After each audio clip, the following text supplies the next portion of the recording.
It's spinning. Hey, all right. Well, this is Wink, Blink, and Flirt. We are live. Today is episode 2, not 1, but 2. The last time we talked about friendships. This time we're talking about mating, dating, and relationship. You see the progression we're doing here, right? Right. You see that? Step 1, step 2. All right. So the first thing we're going to be talking about is dating. Then we're going to be talking about mating, and then we're going to be jumping into relationships, the full blown thing. Now, I am going to do my way out of this because I believe fully, and ladies, tell me, I'm going to have you guys kind of jump in. As you guys know, I don't stand on ceremony, but I'm a firm believer, and correct me if I'm wrong, that hurt people hurt people. So people who are hurt and not healthy should not be in the dating pool. That's my perspective. What do you guys think? Jump in and introduce yourselves as you jump in. Anybody want to start? I'll I'll jump in. Go ahead. Hey, this is Lori Ann Rochelle, founder and CEO of Rebel Soul. I am a firm believer that it is so important for us to own our own healing. I think there's also a saying that's something like, heal yourself so you don't bleed on people who didn't hurt you. Oh, And so I think until we are able to own our own full well being, we shouldn't be out in the world inflicting that out on other people. Right. And so that's something that I take really seriously. Like after being in a really long relationship, um, I took it upon myself to just take myself just out the game for like a hot second, because I think sometimes the natural inclination is like, oh, um, the best way to get over one is to get under somebody else. I think that's also a you saying. you you mean that's not true? That's not true. That the best way to get over someone is to get under somebody else.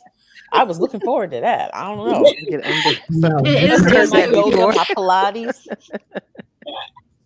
it's getting the ready. quickest way, but not the best way. Right, right. So is that really true though?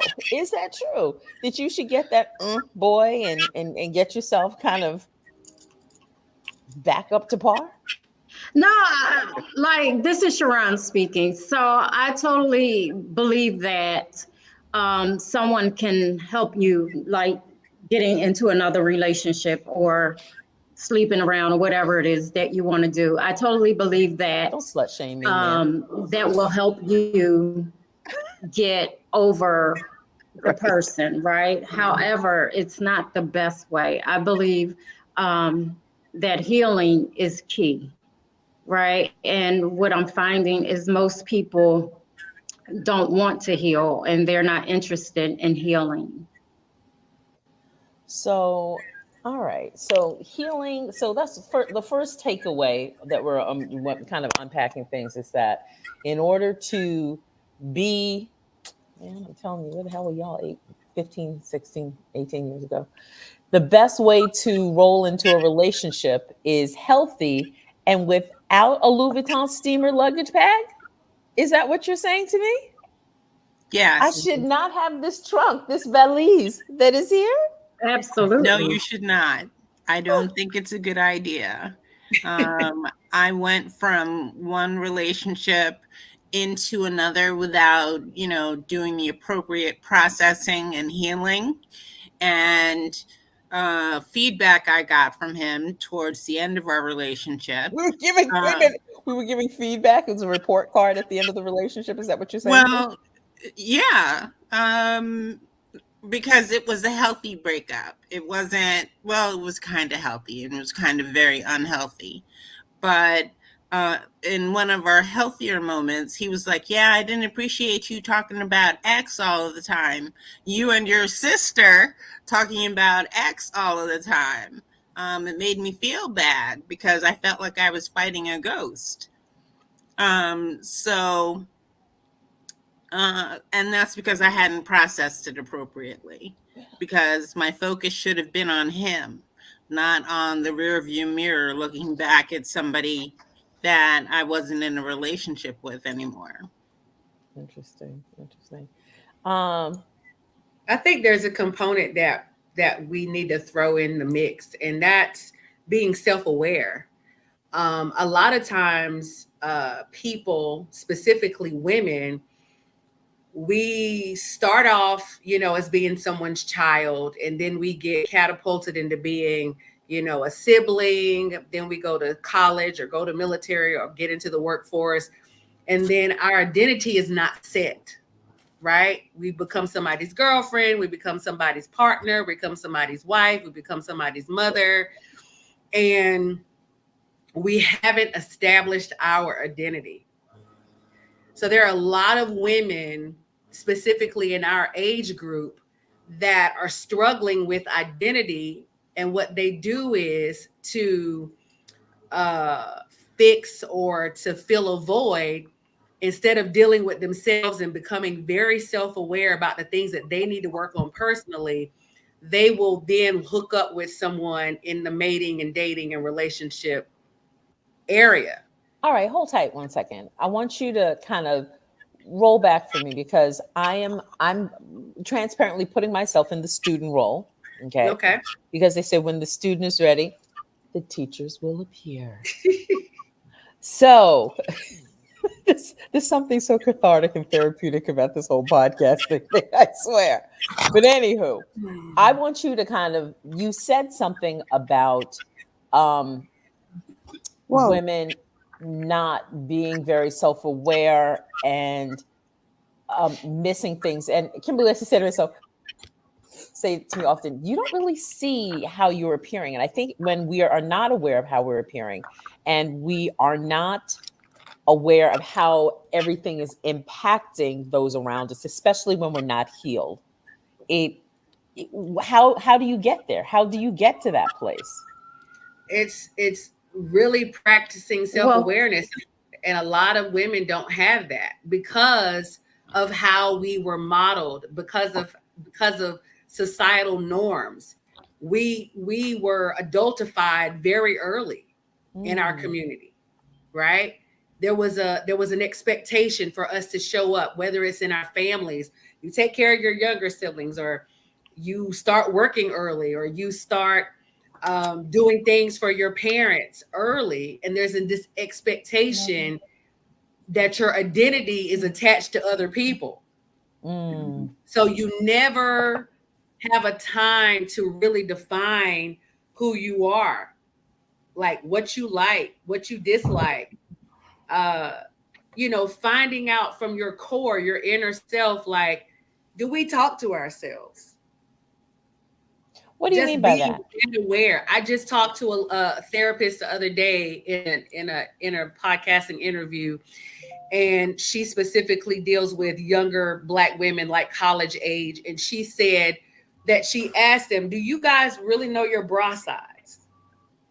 And I thought that was really interesting, because she said, when you come home and the first thing you take off is your bra, that means that your bra is uncomfortable. And we're not even that aware of our clothes, how we feel in our clothes, the things that we put in our body. We're not, when I say self-awareness, I'm not talking about that surface stuff like, how do I feel today? I'm talking about the totality of our being.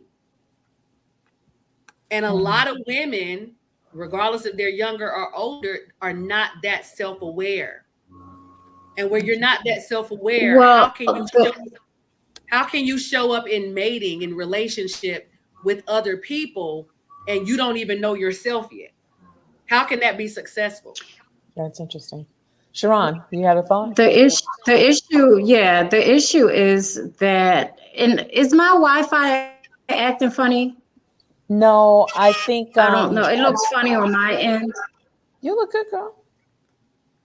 Okay, so the issue is we've been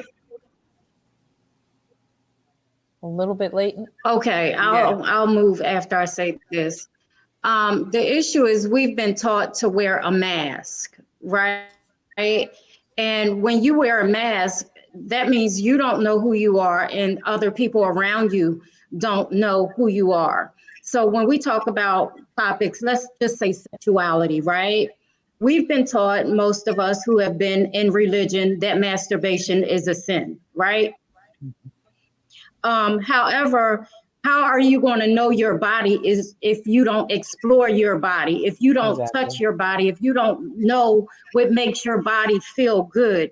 You cannot teach anyone else how to handle you and how to make you feel good, to come, whatever you want to call it, right? So the issue is we have to be okay with taking off the mask, even at 70 years old, even at 80 years old. I know people now that if they died and they're in their 70s, they would die unhappy because they've never found out who they were.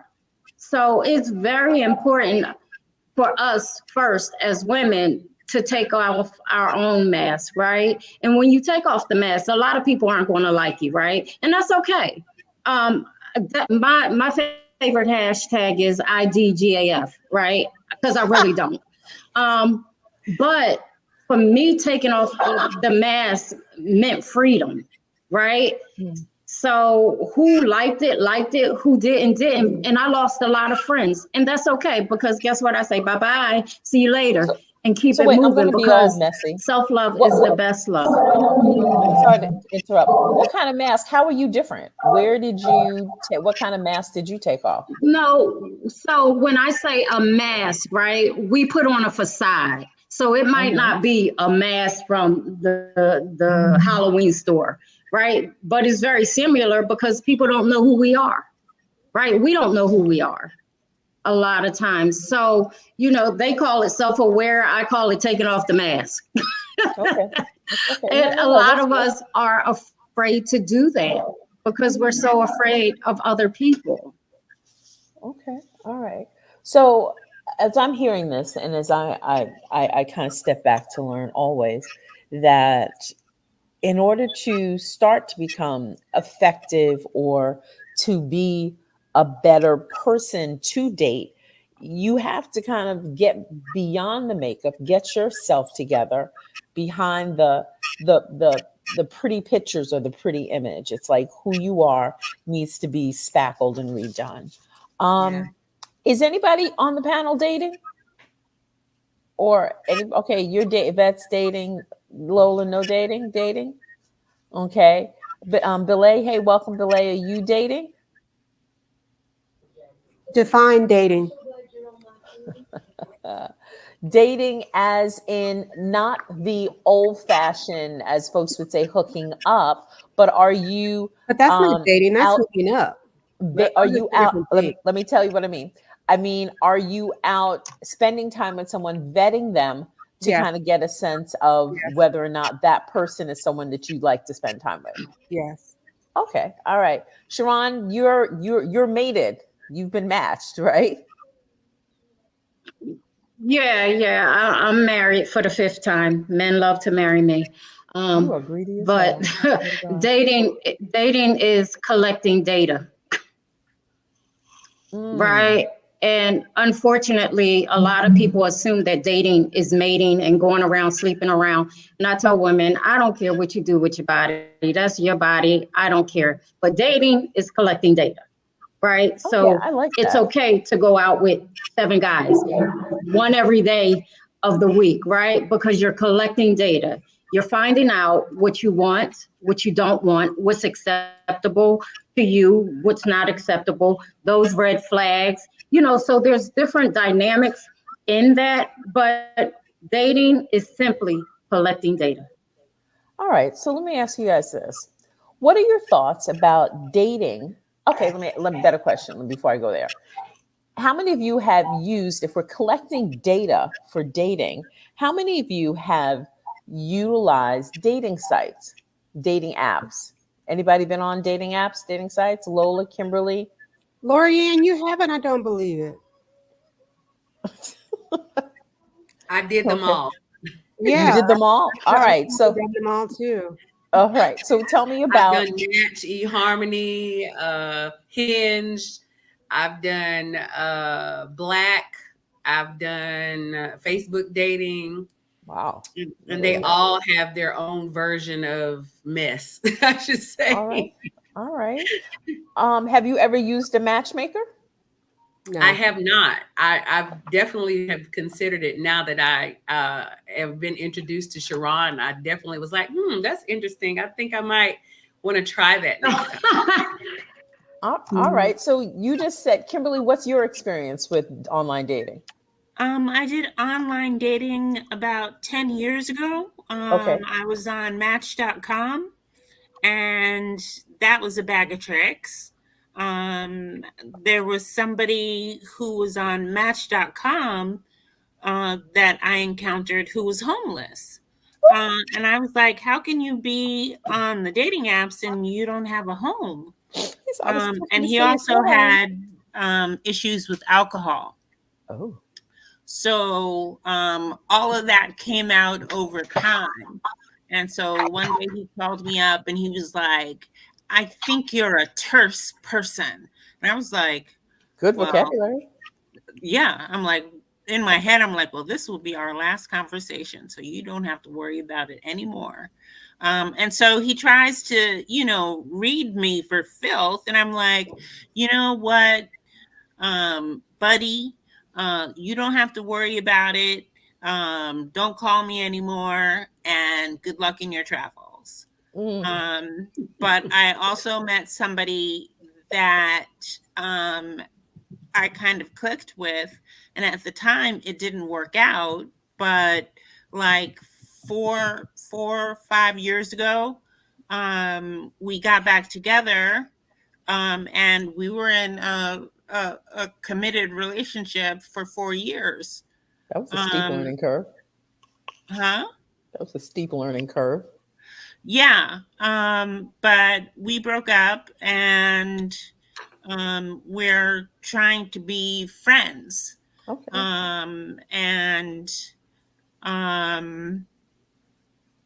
Why are you trying to be friends?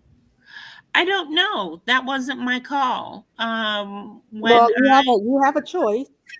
I do have a choice. And the way we broke up, I thought, oh, well, I won't be speaking to him again. And it's usually my practice to try and be friends with my exes because I've committed an amount of time and emotion to them. And I just prefer to leave things cordial unless it was a very toxic relationship.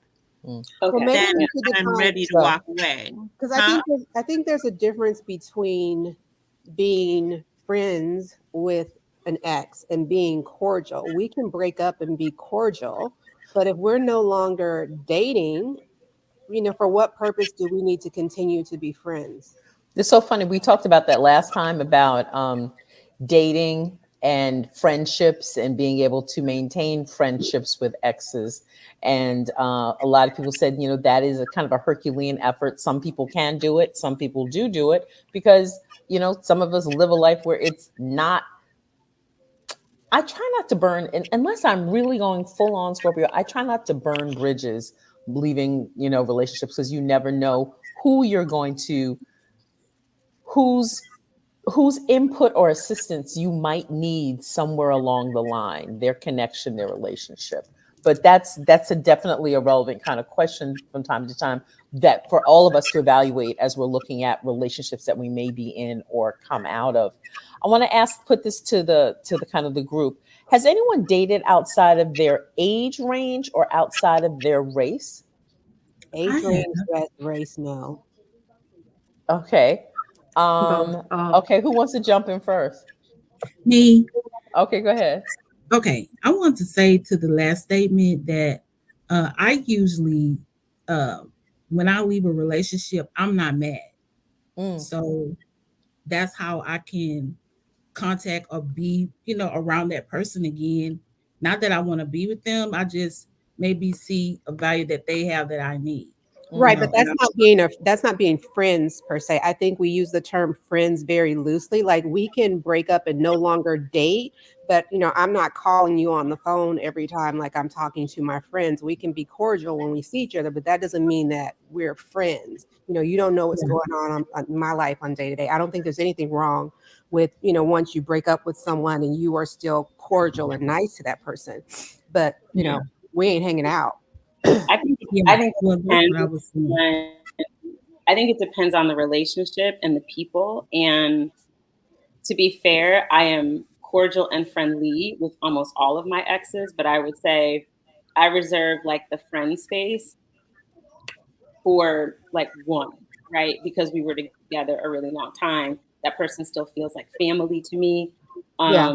And so because more so it was like we don't make a great couple, but we are like best friends. You know what I mean? And so I think that's how I create that delineation for that. I did also want to jump in on the other topic about self-awareness. So one of the things I think that is so key about that and why self-care is so important to me is because I think, Lola, to one of the points that you made about not sometimes really even knowing who we are, and some of the societal and cultural norms and things that were placed on us from very early, those are some of the things that contribute often to us feeling either guilty or not really knowing how to prioritize ourselves, because somewhere along the line we got some programming that sounded like that made us a selfish human being. That our worth was in serving other people, which is why a Right. lot of people are serving other people food and then we eat last. And so there's all of this modeling that happens even from very early on that I think shifts us in a way that is not even determinable that early on. Of course, we don't realize it. It's way later in life when it's like you're trying to figure out how you got where you are and everybody else is fine and not you. And you're constantly Mhm. giving, constantly serving, and you're constantly at the back of, at the bottom of your list. And Yeah. so for me, self-care isn't about like the really nice things we do for ourselves. That to me is self-maintenance. It's the mind, body, soul component that empowers women to have the permission to say, me first. How do I feel? What do I need? What do I want? Right? Out of this moment, out of this experience, out of this week, this month, this life. And then because when I know that, then I can align and attract all the things that are on that same vibrational frequency. Otherwise, I'm always going to be, operating and attracting from that same place of me being at the bottom of the list and somebody else being at the top. I Yeah. love that. Interesting. I love all of what you just said. Yes. And it's so perfect because it's one of the models in my new brand is to teach women how to put themselves first. And it Yep. is so crazy how women, we are just born to be that way. We're, like you said, modeled and raised Yep. to be that way. And so then when you become a mother, I don't know how many mothers are on here, but once you become a mother, then it's even like heavier and it's more intense to put yourself last because you want to take care of your child. And you tend to do that from the time that they're born all the way up until they become adults. And I remember actually giving myself permission to buy myself something because I was feeling so guilty about, buying myself something. My kids were already, grown and kind of gone on their own. And I was still dealing with that level of guilt. So, what you said is so spot on. And then you can even go into the dating pool that way. But I kind of want to go back to what Karen was saying about dating younger. Dating. Okay. We're here to talk about the dating and the mating and the relationship. So I want to know, let's hear, how many of you have long-term or even in and out dated outside your race? And I'm just going to put it out there because I'm messing. Is it once you go black, you never go back? Or if you've gone out, gone black, come back, personally, everybody's looking the other direction. Who wants to speak on that? There's so many things. With I've that. dated outside of my race. And there were moments where it was challenging. What made it challenging? Well, sometimes it seemed to me that he thought that because he was dating a Black woman, he was down. He understood. Oh, He he was woke. understood the struggle. And I was You got a like, woke brother.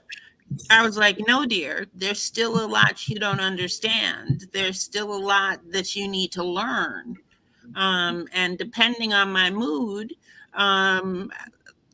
sometimes I don't have the energy to be your racial tutor. And there's going to be some stuff that I'm going to let slide. And on other occasions, I'm going to step up to the mic and let you know. So there was that. But there were other members of his family who were, for lack of a better term, more woke, and were easier to be around when issues of race came up. Wow, that's interesting. Who else is out there? That's and I'm trying not to look at it from the perspective of I know what was going on, because I know what was going on. I was a part of the complaint that was written at the end of the relationship. But I find it interesting that his family had a firmer grasp on, do I dare say, appropriateness? Is that what it is, more appropriateness, or is it more what's right and what's not right? I think he just thought that he understood, when in fact he didn't. Interesting. Anybody else? I'm sorry. No, Go that's ahead, okay. Go on. Did anybody else have that kind of situation where that person thought they were extremely woke and they really weren't, or other challenges that people have had dating outside your race? And then I want to kind of put the cherry on top with Sharon with her new endeavor. I dated Maria? outside my race for sure. My steez has been more like dating younger, so that's probably where like more of my depth comes from. But How I much dated younger? 5 years, 10 years, 12 years? I met you when you were a sophomore in college. I mean, in high school, when I was in college. What are we as talking? long as it's been legal. I don't have so it just depends on what age I am at the time. So I would say usually not more than like 7 or 8 years younger Okay. than wherever I am at the time, and always when the person is like legal. So that's not, just making sure that that's out there. Nobody like come looking for me or at me. Outside of my race, no, I never. The only thing that happened that was really interesting, and I don't know if this qualifies as like a woke move or what it really was. I much younger, dated a guy, and his mom. So they were from Europe, and his mom decided she thought it would be great for me to relocate to their estate, and live there so that they could send me to college. And I was like, no, no, thank you. I don't need to be saved. I'm good. I'm getting very Get Out on this one. It was really, so I often look back on that. It's got like it's got some like creepiness around the edges of that. And I at the time remember thinking like, there's probably somebody out there who would think this is like an amazing opportunity. I'm not her though. And so we ended up actually breaking up because I was like, I don't know what this is, but it's a hard no for me. And also, what about me save me vibes? Like I've never been, I literally have a tattoo on my hip that says I'm the hero of my own story. There is nothing about me, I think, that gives off damsel in distress, come get me, save me, whatever. So I was just like, nope, and I'm out. Um, that's interesting and scary in so many different ways. And I think it's interesting that they took their largesse away and the relationship fell away after you said no. That Right. intrigues me. Right. For me, my struggle in dating outside my race, I just don't want you to try and tell me to call you daddy. If you're like 10 years younger than me, that I got a real problem with that. That's not going to work for me. But that's not racial. I mean, That's an just age. across the board. So. That's an age thing. I'm not trying to have a 23-year-old tell me, call me daddy. I'm like, they're gonna ask. Sugar daddy? No, they don't ask. But if it's Yeah, they still do. real good, you might call him daddy. Right. So one of the just saying. things that challenged me, well, it was really appropriate. Well, a whole nother story, a whole nother show. One of the things that troubled me. Now, interestingly, Lorianne, to your point, dating someone outside my race who was European versus dating outside my race with someone who is American had an entirely different feel. Are Lorianne and I the only two that have dated outside their race internationally? So I was going to say, No. I have a desire to date I've- outside of my race. And I've said that if I did choose to go that option, it would have to be someone who was not American. Mm-hmm. There is a different mentality and mindset and culture that I don't think Americans can ever get woke enough to get, as much as they try and as much as they believe that they're allies. So, nah. To me, there was always that. Is this a Mandingo thing? Are we? If they're American, yeah, they're American. Some kind of fantasy that you have, Well, when not you get mad. Not only that, but the only reason why I've never dated outside of my race in America is because I felt like they would choose their whiteness over whatever's going on with us in the relationship. Mm-hmm. If it came to some kind of conflict, they're going to choose their whiteness because of the privilege that they've had living in the United States. Absolutely. They don't understand our experience. They can't relate to our experience. So I've just seen it too many times in other settings that it just kind of turned me off of even trying to date. However, at 51, I am considering it, but I want to do world could be real. I wanted to do it. I wanted to do it outside the United States. Now, oddly, our cousin husband is white, and what did Val say? Her kids are Zebras. They're Zebs. zebras. They're Zebs. She calls her kids Zebs, because they're neither black nor white. You're Zeb? They're black. Okay.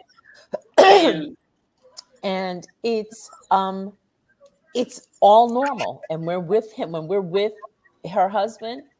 There's never that kind of thing of, is he gonna say something that's bass backwards, or are we gonna have to chin check him? It's never that, because I wonder if it's because 30 years later he now is aware, and then the fact that they have kids that they're aware. But I digress. I want to swing this towards Sharon, and I want to know. I know you. I met you as a matchmaker, okay, when we were on Clubhouse, and then now as you went on your first trip, Kimberly, Sharon went to Africa around the time that we went to Africa, except for she went all bowl and bash. She went to Nigeria, and I want to talk about your trip to Nigeria and what made you pivot on your matchmaking efforts or focus. Sharon. Okay, so since I've gone to Nigeria a few months back, about 3 months back now, I've been there 3 times and I'm getting ready to go back again. I just fell in love with the culture, with the country. The fact that my DNA, the majority of it resonates to Nigeria, and that's why I went. But I pivoted to diaspora dating and beyond. So I'm open to anyone but diaspora dating, is because they still have family values. Um, the children are still respectful. And I think that bridging the gap between African Americans and Africans can also be part of the healing process. Because one, we were sold into slavery, and a lot of their forefathers had sold us into slavery. And they are now starting to apologize about that. And I believe that bringing the two, American and African American, can be healing.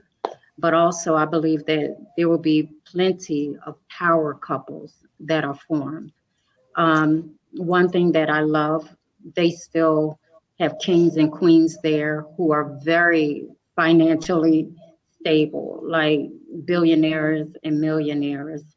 And a lot of times we in America believe that there is no money over there. There's plenty of money on the continent. It's just, connecting with the right people, right? And being in the right circles. I've had so much success over there in these last 3 months that my head is totally spinning.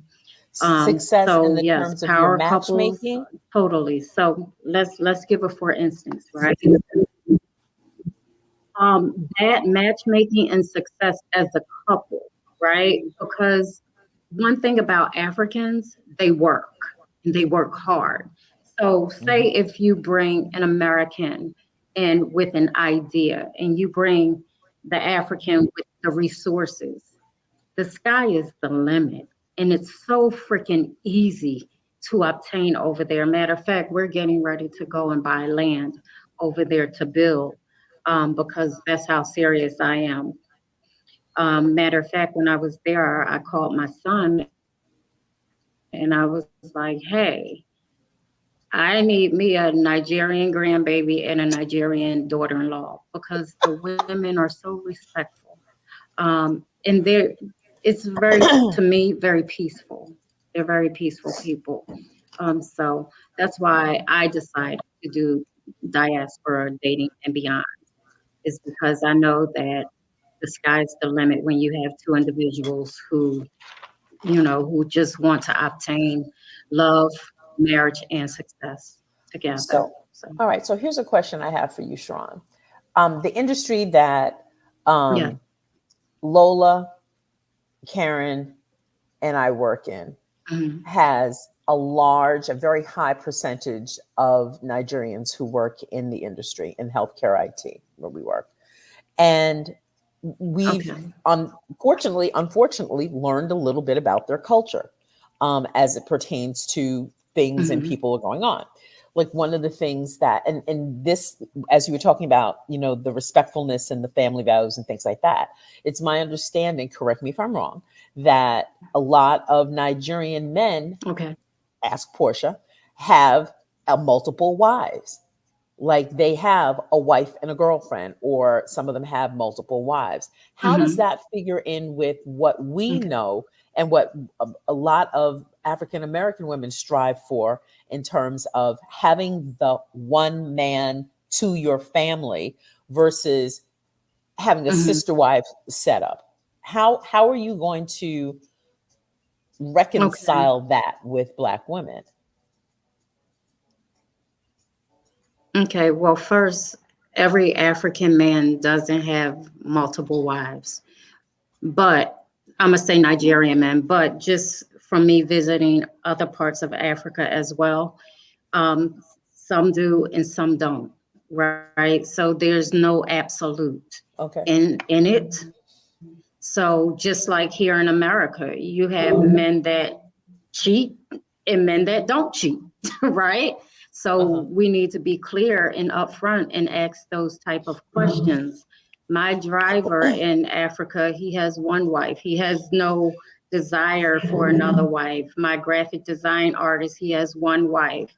you know, and a Does he have a plethora of men girlfriend that though? I know over there have one wife. No, he doesn't. He doesn't. But All right. let's say this. In America, when we're married, does our husband have a girlfriend? Some do, So and we some know. don't. I know my ex did. Mm. You know what I'm saying? So it's just being clear and being upfront. Go with your gut. Look for the red flags.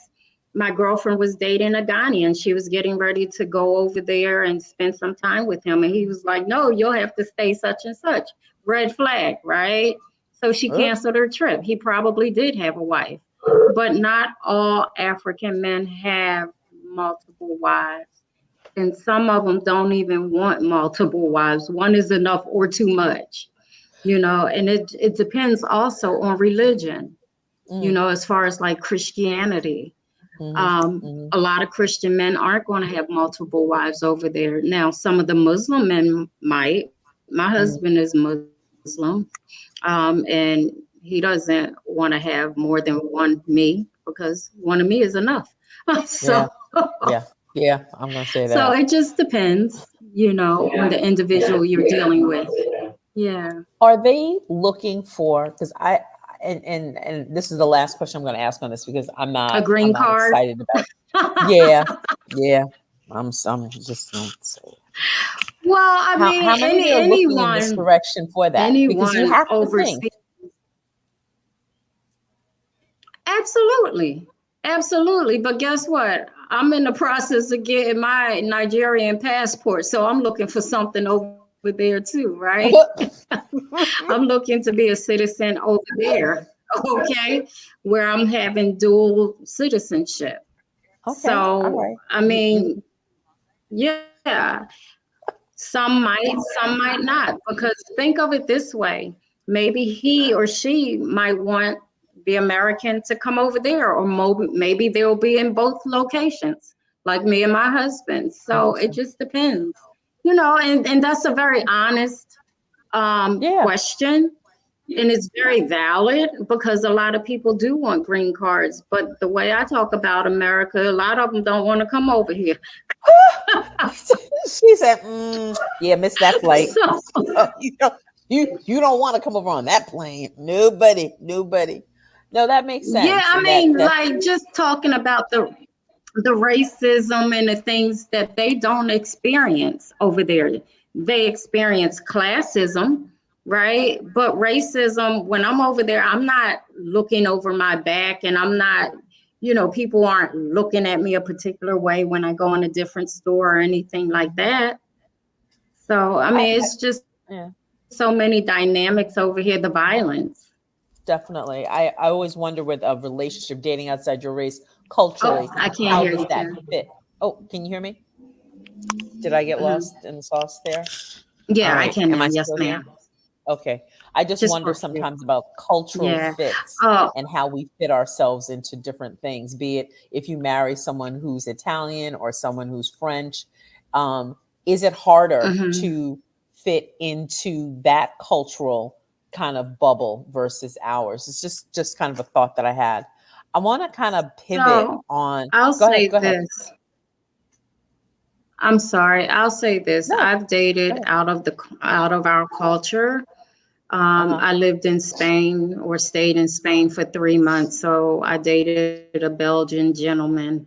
I've dated someone from Turkey before. So, I mean, people are people, right? And we don't conform, but it's two individuals bringing something to the table culturally, right? And just like I wanted them to be respectful, same thing, you know, and there was no issues with it. And my husband, he's 14 years older than I am, because I know you all talked about that.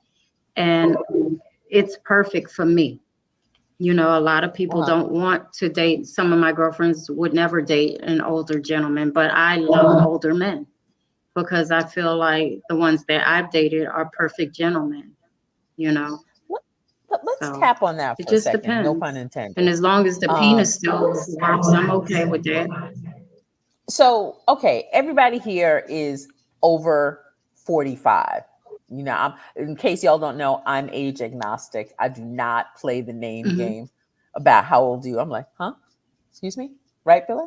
So anyway, would you date somebody who you know is older, possibly has comorbidities? Because the older we get, and especially as people of color, we don't tend to, on the norm, take care of ourselves as well as we could or should. Would that be a disqualifying factor for you? Yeah. That if you knew that somebody you were For about me, to date someone that definitely. was close. For you, Sharon, that health is something that would I love everybody's For me, honesty. It's like, definitely. yes, Yeah. That's a thing too. Yeah, I'm that's very health conscious. they call it hospice wives. nurse with a purse. Nurse with a purse. Yep. And Hospice basically, dating, yeah. men get to a certain age and they start looking for women to take care to of them. take care of them. Mm-hmm. Yep. Yep. All right. Let me see by a show of hands. I met a woman that happened to. Now that you're mentioning it, I met her. Well, I met her. Okay, Karen, in the nail salon. In the nail salon, and I don't know. I think I have this energy about me. I call it people like I don't even know this woman's name, and she just started telling me this whole crazy story about this man and how he had all these health issues, and somehow he was able to kind of like keep them hidden from her.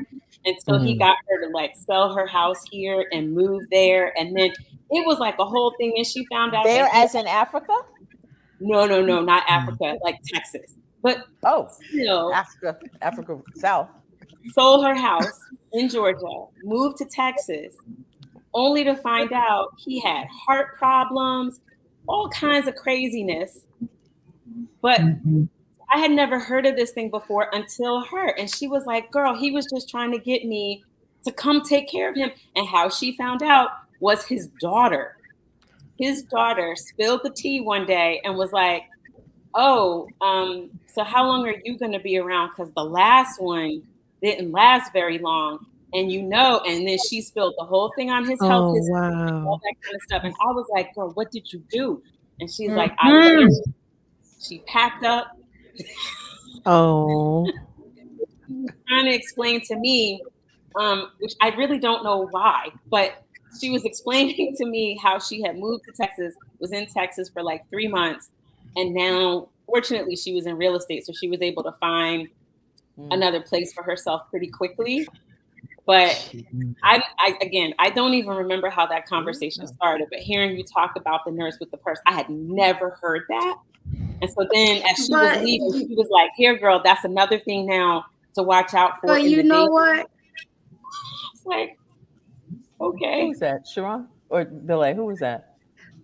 Well, so you gotta ask yourself, first of all, do they have coins, right? Because the coins, if the coins is coining, some women might be okay with it, depending on the situation. I know a younger lady, her husband is like 80 something, and he's a billionaire, and she's content because she wants to be taken care of.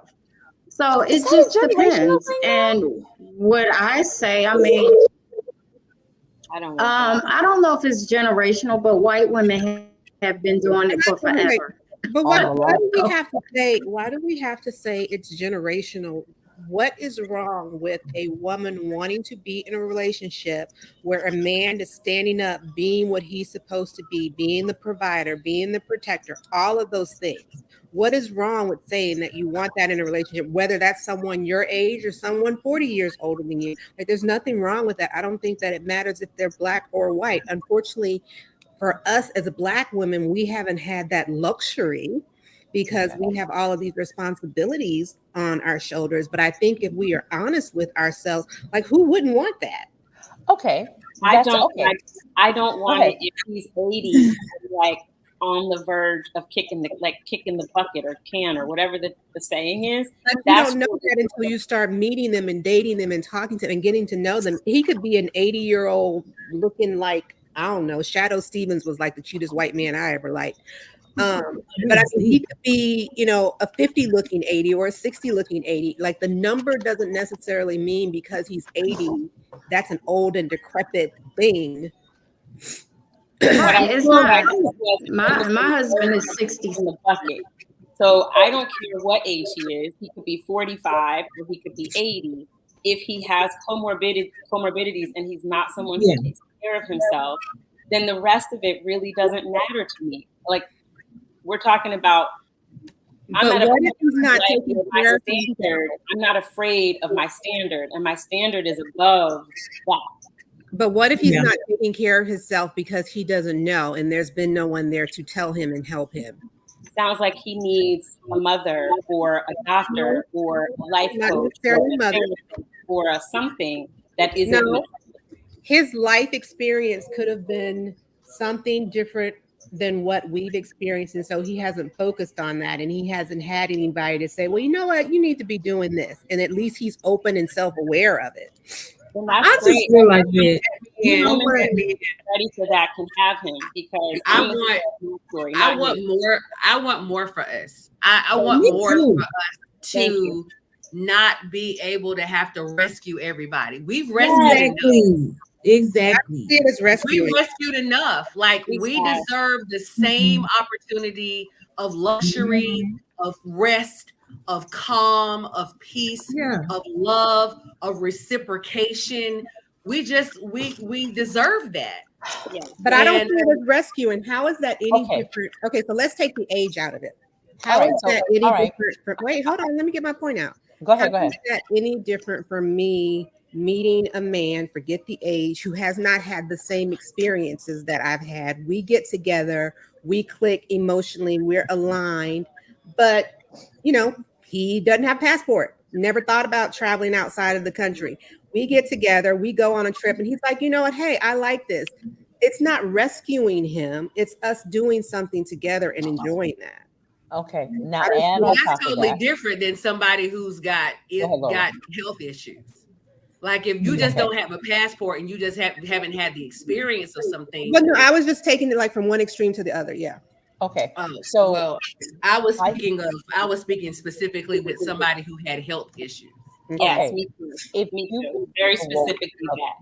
If you've ever been in the role of a caregiver, and I have, and been there from like a 5-year, 10-year, 8-year kind of run where you go work home, and you're doing that care thing, that's a different level of energy. And if you're looking for or thinking in terms of intimacy, or you're thinking in terms of anything like that, and your life now becomes not I'll give you an example. I have a friend who she's in midlife. She is divorced, and she was looking for a person, and she used Kelvin as a matchmaker, and he coached her through to getting into this relationship.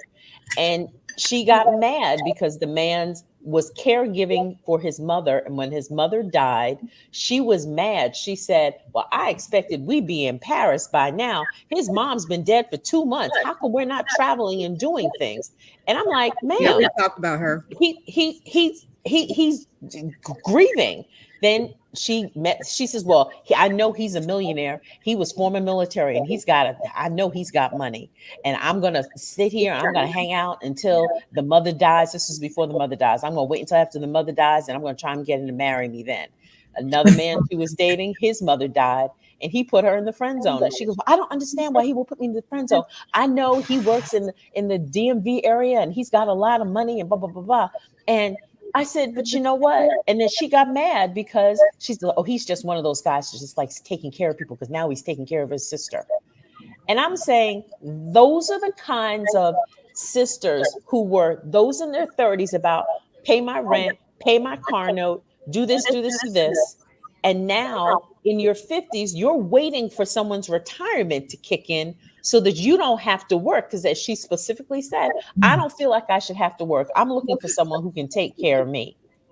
and they have a retirement and they have investments, so that way I can have a soft life.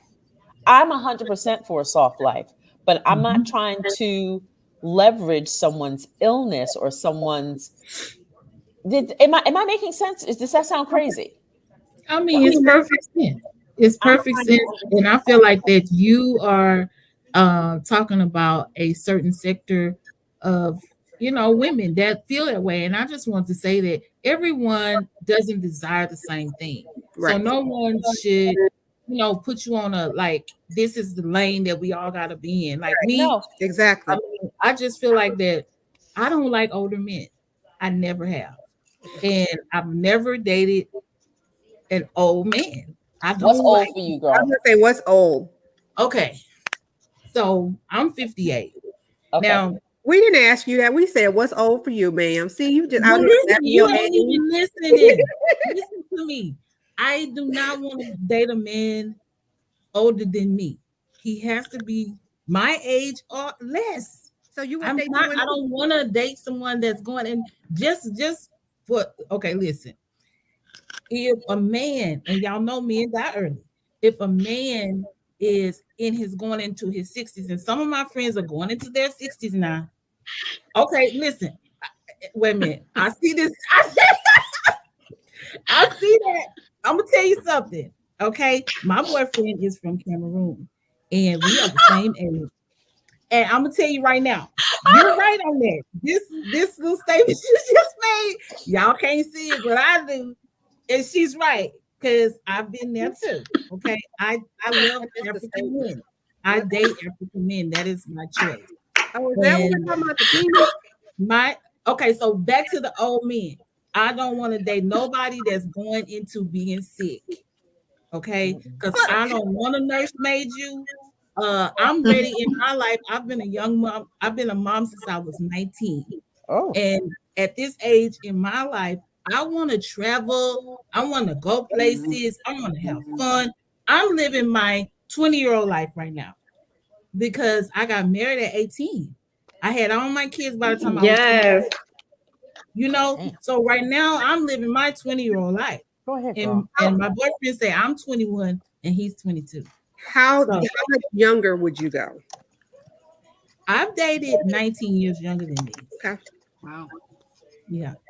And so and, So and why I, is that such a? It's interesting. So for women, like men can date as young as they want to or as old as they want to, but then when we talk for women, it's like, okay, I don't want an old man. Like it doesn't go in the reverse. So if you would date someone that was 20 years younger than you are now the old woman.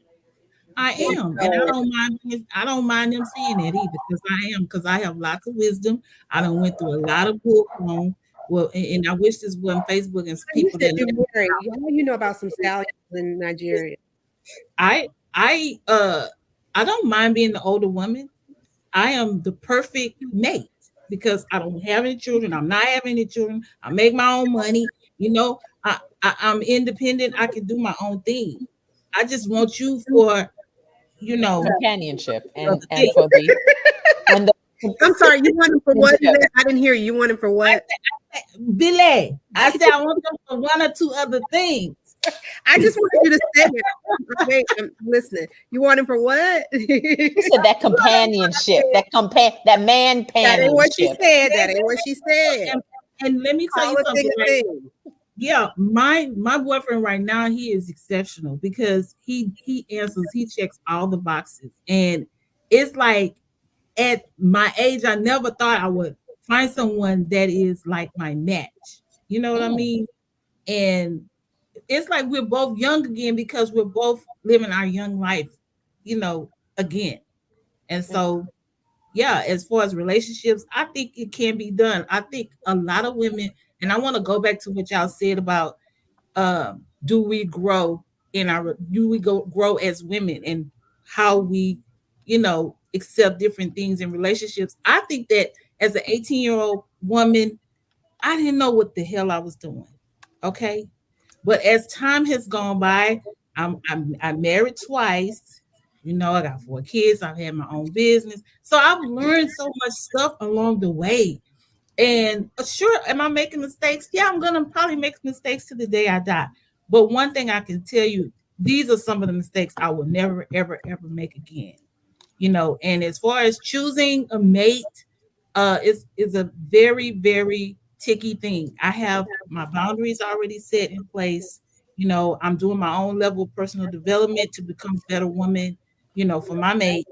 And, just all around trying to present myself, with age and with wisdom. And also, this little young sassy side I got. Not the young sassy side. Yeah. I think I'm loving that. Let me ask y'all this. Everyone, if you're dating over 50 now, what are some common expectations that you have dating over 50? There's a person. Consistency. I'm gonna go get my. I was about to say, you wanna go- Consistency. consistency is definitely number one. I think I got a list. Strong I back, have a list. Consistency. Well, no, because I can be on top, so the back strong is okay. biceps. So yeah. Emotional intelligence, emotional regulation. Consistency, penis work. Regulation is better. Yeah, definitely regulation. Emotional regulation.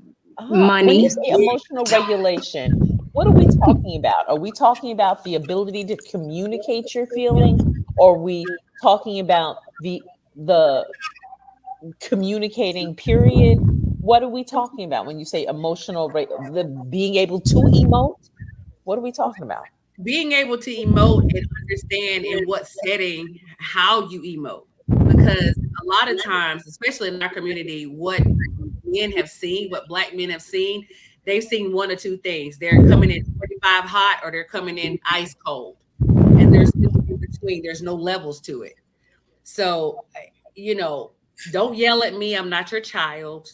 I'm not, don't talk to me crazy. It's either really, really hot, or nothing at all. They shut completely down. Understand resolution in a mature way, where you're not hanging the phone up on me, calling me out of my name, talking crazy, that kind of thing.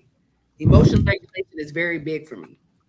Yeah. That's super important. I think But you that's know something what, that we ladies, overlook. What? from the news and just talking to younger women, these younger men, some of them aren't emotionally available. I mean, I've seen so many young Black men killing young Black women these days. So there's something going on. So to Did you get say an older man that's unaliving? emotionally Did you available, say you definitely want a young one that's, yeah, I always say unalive because of social media. Yeah, I'm no? sorry. It's okay, because no, because my Killing. ear is now tuned to that, because I'm saying, is that really going on out there? Yes. Yeah.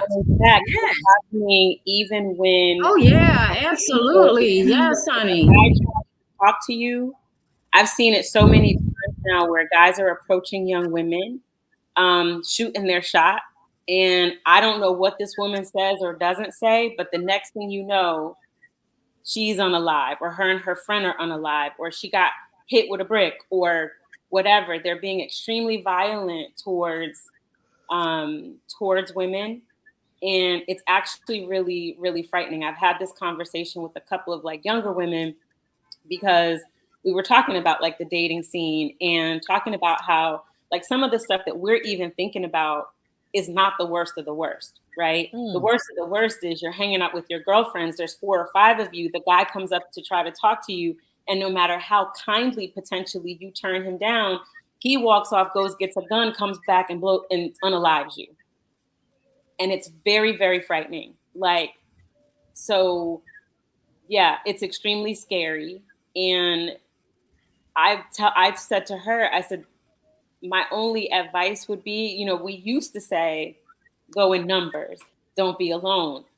That doesn't even matter anymore, because they will unalive her in front of her friends, or unfortunately wait until the end of their night, follow them, harass them, all kinds of things. I was out locally one night, and it wasn't even like that, but because I had that in the back of my mind, and I was out with some young ladies. We had gone to a conference together, so I didn't know them. Mhm. And this guy like grabbed my arm and was like trying to talk to me and like calling me toxic, which by the way, I didn't realize that was supposed to be a compliment. I didn't react well to that. He said But you were toxic? Yes, apparently it's a compliment. It has something to do with a song. I don't know it. I've been clued in since then because my friend was like, "Girl, that was a compliment." I was like, "Not to me." You bet you laughing at me because if you can imagine, if you could have seen my face when he said it, I did not get it right, and I was like, "Whatever." And then it occurred to me, and I remembered all of these stories. I left. I literally. Stood there while he was still chirping in my ear, ordered an Uber, and let him keep chirping and just walked right on out. And I was just like, anybody who's with me, you coming right. They're like, oh, we just got here. I don't care because I care more about my life. I have no idea what is on this dude's mind. He's calling me toxic. I don't know that it's supposed to be a compliment. I don't really understand what's happening. And I'm like, the best thing that I can do for me and my safety is remove myself from this situation. So yes, it's really super scary for them. There's a thing now on social media that I think they post on TikTok, like if you were in the woods or in the forest, would you be wanting to be by yourself with a bear or with a man? I saw that. And the women are saying they would rather be in the forest with the bear. Mm. And instead of men understanding and listening to that, the experiences that women have had about safety issues, because a lot of men don't know how to deal with rejection. There's been a lot of women that have been SA'd. There's been a lot of women that have been killed or hurt by men. They're getting mad, like you don't want to be in a forest with me. You'd rather be with a bear. It's like, no, you're not listening to what's going on in society right now. There are a lot of unhinged men that are violent and they don't have emotional regulation and they don't understand rejection. And so, women are becoming victims of that. It is extremely frightening to even consider. Yeah. You think about like you're just going out for a good time with your friends. And I think we're of the at least age where it used to be cool. Like if guys said that you were cute or whatever, they approached you. And even if you played it off and you were like, no, thank you, I'm in a relationship, even if you weren't or whatever, now it's crazy. I stopped online dating because of that. I went out Really? with the guy. Yeah, I went out with the guy. We went to brunch. And he apologized to me for not having a haircut this particular Saturday morning. And I said, oh, it's okay. He was like, yeah. He said, I had to drop my daughter off. So my next question was, oh, okay. Well, how old is your daughter? And he said 3. And I just kind of so nice. I said, oh. And he said, why? Is that a problem? I said, well, I thought, in my profile that I said that I wanted to date people that had adult children because my daughter is an adult and I just don't want to date anybody. My preference is not to date anybody with small children. And he flipped out on me in the restaurant. Like what? Flipped out. Yeah, he flipped like out. Loud flip out or just I mean, like, menacing? I wish I wouldn't have drove over here and blah, blah, blah, blah, blah. It was like going off. And everybody in the restaurant is looking at me, and I'm sitting there like, this about to be one of the moments where if that woman bring me somehow, he gonna get a grit ball messing around with me. I'm gonna go full Medea on him. Like I was literally sitting there like getting my posture together. Like if this dude stands up, he gonna get this hot coffee in his face, like for real. And I mean, for me to have to, get in my posture. It was scary. That's scary. And he got up and he left. Like he flipped out on me, got up and left. And my waitress came over. She's like, "Are you okay?" I was like, "Yeah, I'm okay," but it was about to be a situation. Waitress came over after he left. That's interesting. Yeah, I literally stopped doing online dating because of that scenario. Wow, you don't tell me that one. Which kind of brings me to another pivot. I don't know if you guys have seen this reel about the guy who is out, and there are a couple of them out now. The guy's out. It's the end of the meal. The woman is recording the guy, and he says, "So you want me to pay for this $325 bill for the date, for the dinner?" And she says, "Yes, I expect you to pay for it." And he says, "Well, I will pay for half." And he has his card out. She goes, "No, I expect you to pay for the whole thing." And he's like, "Well, why should I have to pay for the whole thing?" She says, "Well, if you don't pay for it," this must have been in Atlanta. She says, "Then you're going to sleep on the couch." And he says, "Well, I had no intentions of coming to your house. So it's not about me sleeping on the couch. I plan to sleep in my own bed." And I think about now, if we go out with people, and Sharon, maybe you can jump into this too. Everybody, this is open square. Who is paying for the date? Is it back 1990s or so? I remember going out on a date with somebody. I was a teacher. He was a teacher. I taught in public school. He taught in parochial school. We're out at this place in Lower Manhattan. He would not eat. He watched me eat. He's like, "Okay, what you want? What you want?" So me being me, the bratty me that I was at that time, I was like, "Oh, I'll have this and I have this and I have this." And I'm like, "You're not eating?" He's like, "No, I wanted to take you to dinner." The translation, I didn't have enough for both of us to eat, but I wanted to take you to dinner. And at that moment, I felt like two of the little squatty turds that come out when you're constipated, because it was just, I can't. And I was like, I can never go out with this man again because I can't hear you, Yvette, because it was just bad. And I think about that, and I think about now how some of these men are like, "I'm not paying for you, lady." Does it depend upon whether or not, I'm almost scared now. There was a guy here. I said, "Hey, let's go out for drinks." And I was like, "Wait a minute, is he gonna expect me to pay for it?" It was like, but then that used to be my rule. Though, if I paid for it, I knew you had no right to ask me for anything. I'm like, I'll pay for your meal and my meal because I don't want you to think that there's no get down with the get down. But now at this age, I'm like, I think you should know. Are we paying for our own meals, ladies, on dates? Paying for my own meal on date, no. So if he says, he pulls out his card, Belay, and he says, "I got half, No. you got the other half." Then what you gonna? Yes, you. Well, first of all, that we should have had that discussion before Right. we got there. We're gonna have that discussion first. Mhm. Yeah, you're gonna be back there watching. I'm not paying. I always thought whoever invited the person paid. Because if I invite you out to dinner, it's on me. I'm gonna pay. Vice versa. But again, I'm gonna have that conversation. Yeah. Are we going Dutch Karen, not the first date. No, you allow gentlemen to be a gentleman. Right. Well, I'm a realist though. If it's the first date and he invited me, then yes, I'll let him pay. But I will ask, I will, because I don't want to be cursed out and I don't want to be embarrassed. I'm not. No. So I like to just ask. Is this an African thing now? Because I've hung out with African men and they put platinum on the table. So I don't think it's. I think men will do what you allow them to do. If you go into a Can't hear you well, Billy. You need to be coming closer. Okay, I said I think men will do what you allow them to do, and so if you go on a date and say, "That's right," they're gonna take you up on it.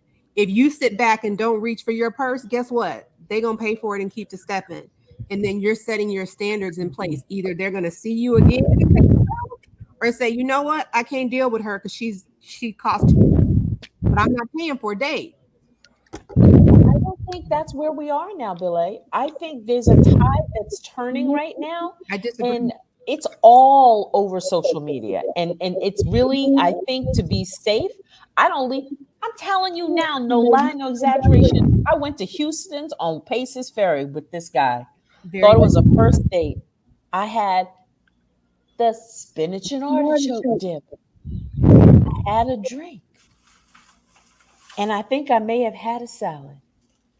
Please no, old boy had a beer, a tap beer. And then, because I was behaving, I said, no, I had a veggie. I said, could you put up half of this? Because I was doing the Weight Watchers thing. He said, oh, I was going to eat off of that. And I'm like, actually looked into the camera and said, did he really? And I said, oh, okay. No, I'm taking this home. And he says, oh, I was hoping I could pick off of that. And then when the bill came, he said, could you put my beer on that? And then asked me for a ride. So I don't, and he invited me out. So I don't think we can really say, but I do think from the African men that I Go ahead. So Sharonda, you need to ask before the date. So what's your budget? Wow. Yeah, you need to ask what the budget is before the date. I needed a drink behind that one. Yeah, I mean, if you're having that type of, issues, I would just say, so what's the budget? Like, I'll pick the restaurant according. And that way you're not saying, are you paying for it? That's But you're going around about the way. I like that.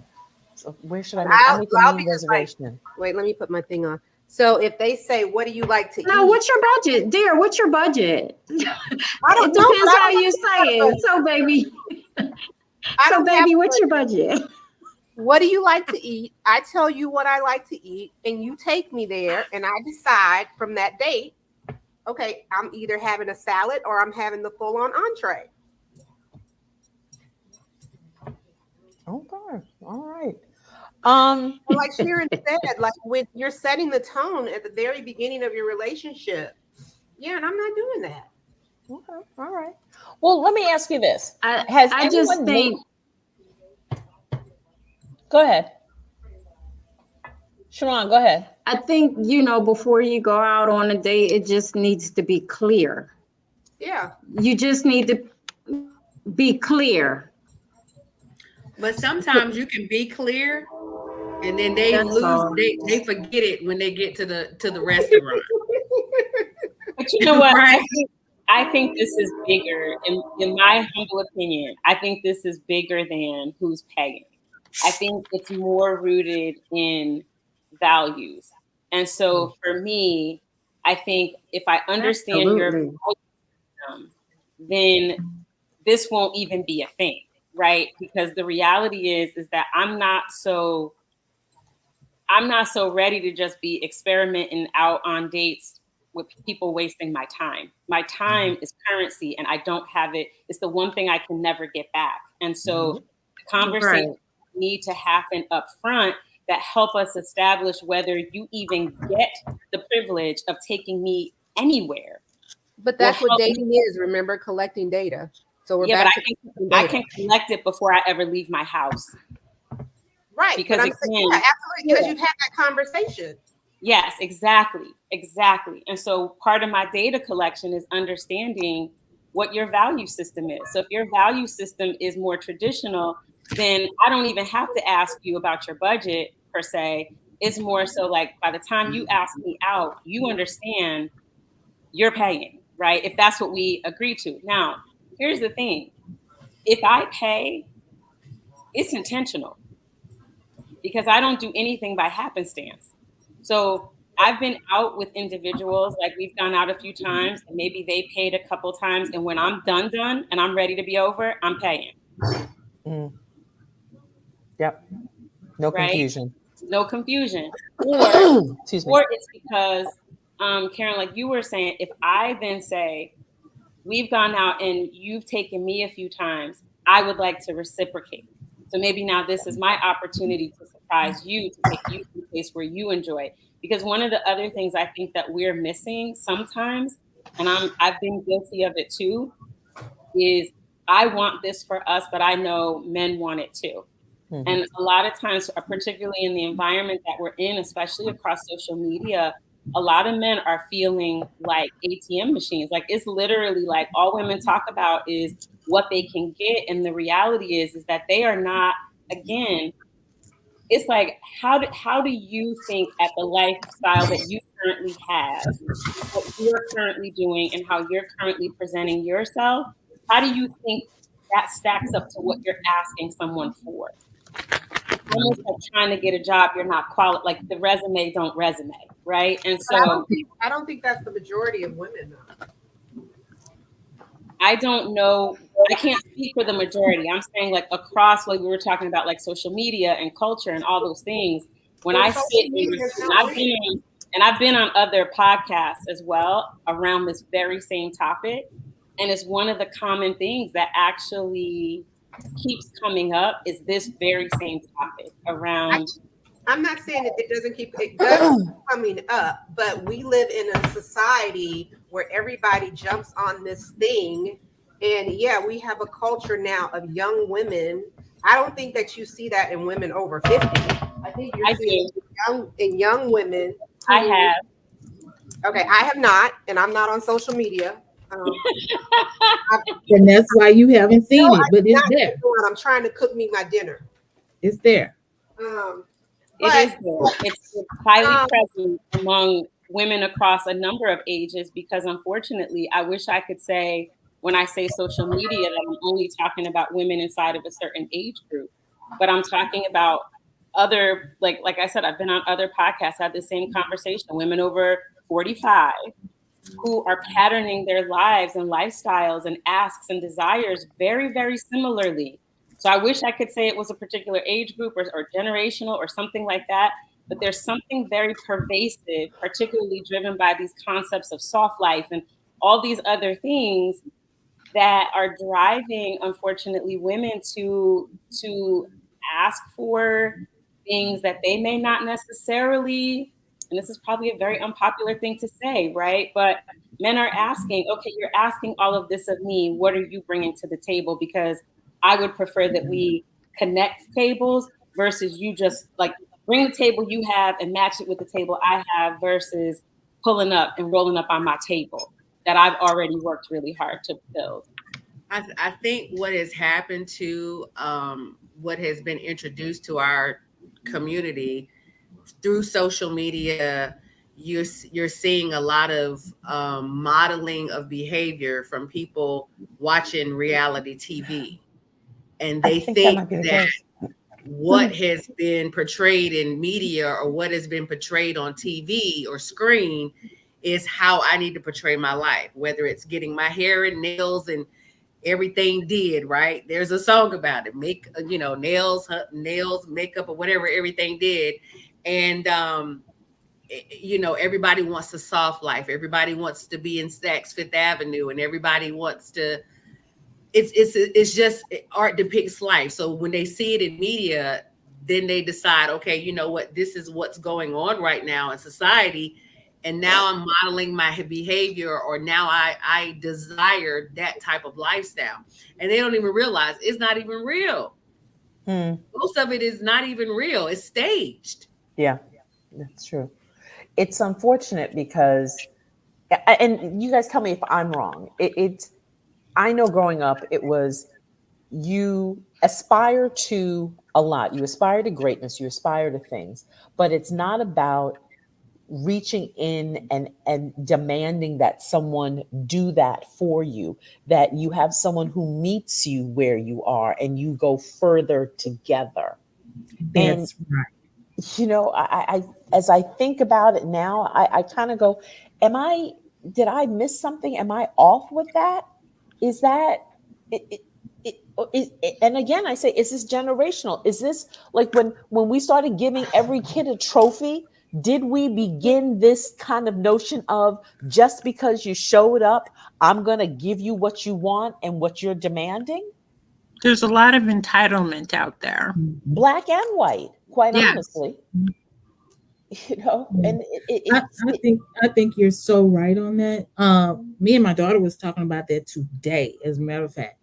And because she was asking me some advice, dating advice. And I was telling her, I was like, this time is different from when I was coming up, like in, like the 70s, women were a little bit more laid back, more demure, kind of like the men were the chasers, and and you modeled your behavior by like making him chase and not giving in so much. That was what you saw on TV, okay?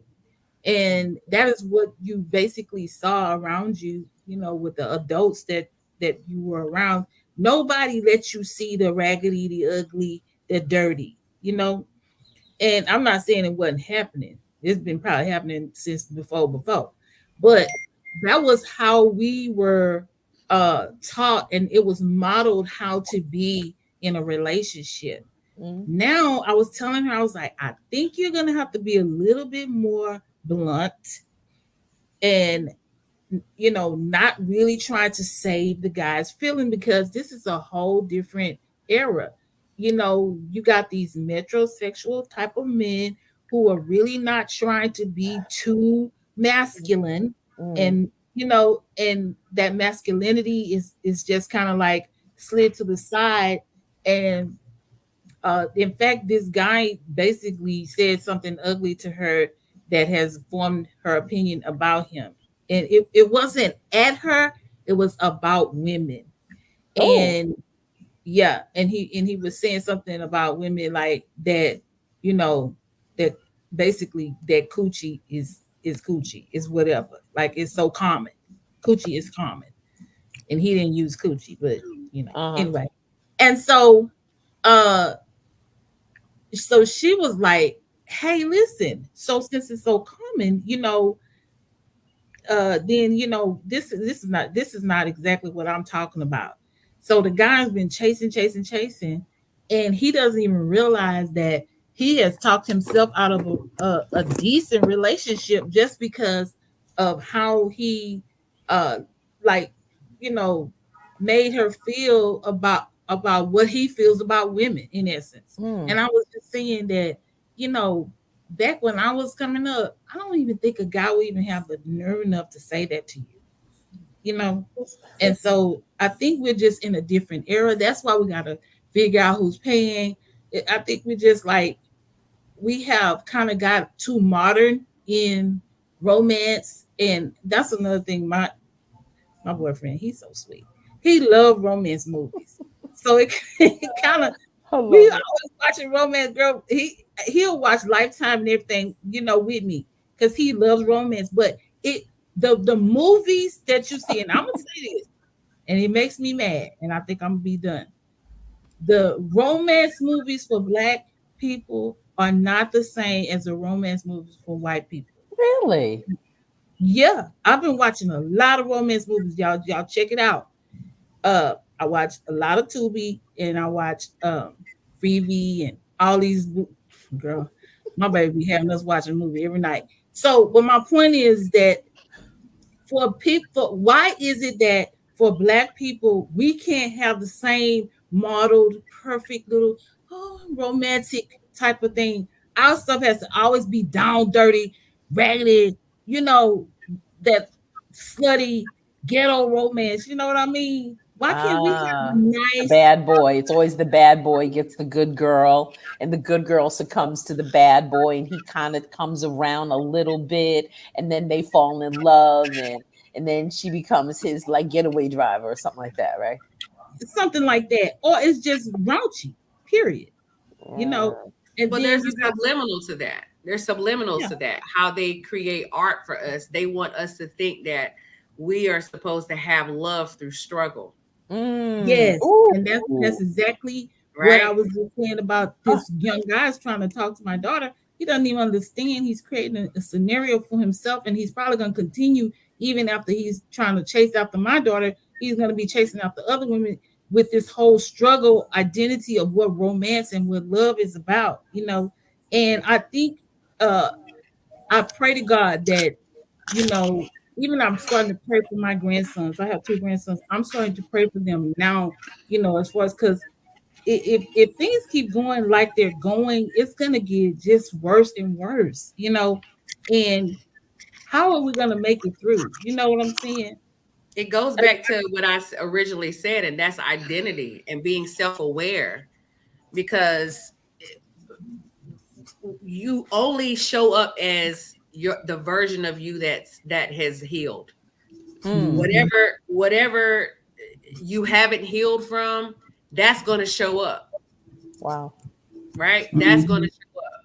It's going to show up in how you talk to people, how you react to people, how you treat people, what your expectation is of how they treat you. You know, those people are going to be misaligned. So if he's showing up as a person that's hearing a story about struggle, that's how he's going to show up. He's going to show up with a struggle story. So, and he's going to want your daughter to struggle with him, struggle love. Why is that a part of our culture? So is this a vestige from slavery, this struggle love that we can't get out of? Does it take marrying somebody or being with someone outside of our race to get out of this struggle love cycle? I don't think so. I think it causes. I'll say this, that in our culture, it causes for us to evolve. I think a lot of Black women have been evolving, you know, because they've told us that we needed to evolve, right? They told us you don't look a certain way. You're not, as in our men or culture, the culture. Just culture, you know, society, whether it be our men or just society as a whole. I think they have an expectation for us to grow. And guess what? Black women grew. Black women went and got degrees. Black women, you know, went to therapy. Black women started getting healthy. Black women started working on themselves and really becoming self-aware. And what has happened with men is that they've been lazy. Nobody has called them to the carpet on their stuff. So when you live in a patriarchal society where everything is centered around them, there's no expectation for them to get better because everything has been basically given to them, right? It hasn't been given to us. So we've had to evolve. So that's what's going on in the dating scene right now in America. You got a bunch of Black women our age that are single and choosing to be single because the men that are our counterparts, they haven't evolved. They haven't grown.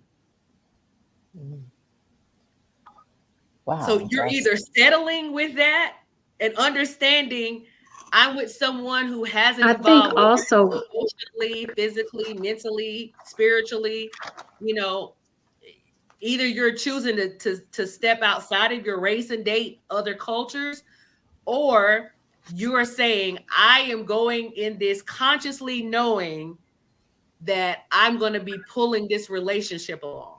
Wow. And a lot of Black women are saying, I'm not doing that no more. I don't want to do struggle love. I'm not riding and dying anywhere. Sharon, and then Lola. That's me. I'm done. Sharon, you wanted to add something? And then Lorianne.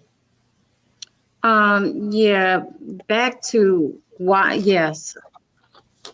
Okay, back to why we're seeing what we're seeing as well, besides the reality TV shows. I also think it's because a lot of young men have been screaming and hollering that women have to submit. Like, I've seen a lot of that on like the relationship blogs and things like that. Submit, submit, submit. And the young ladies are saying, well, you want me to submit, so I deserve a soft life. I deserve for you to take care of me. I deserve for you to be like my father was or my grandfather was to my grandmother. She didn't work. He provided. She took care of the home. So there's so many different dynamics regarding that. Personally, me or my husband, we don't believe in the word submission, right? We don't believe that he's the hierarchy of our home. He leads where he's great at, and I lead where I'm great at. And then we build together as a team. So it's no big I's and little U's, because the word submission means in the dictionary, it means that I put your needs above mine. And I'd be damned if I put someone else's needs above mine, because because I've done that before and it didn't work. So when I came into this marriage after, it was self-love. Self-love is the best love, and I'm my first priority. And then it's you. And I told him, you know, you should be your first priority. Don't put me above you.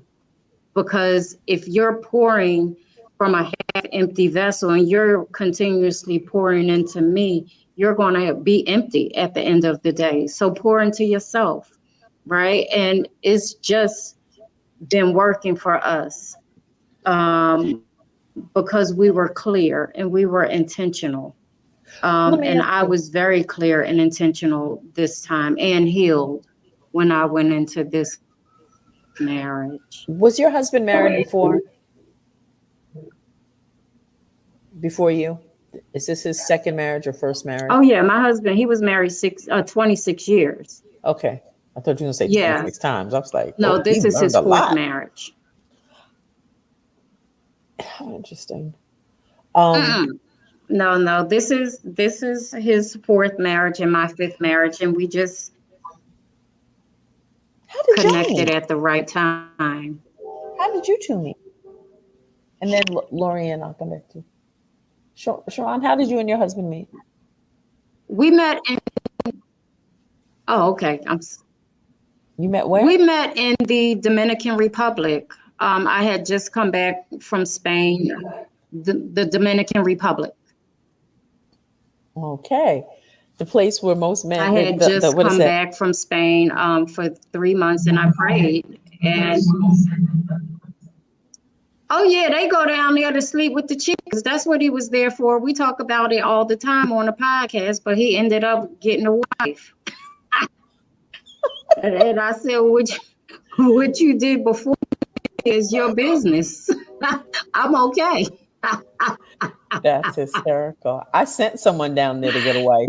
I was like, I'm done. Vaya con Dios.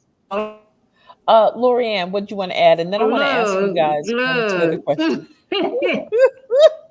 Just lost his wife. Oh. Oh yeah. Oh yeah, absolutely.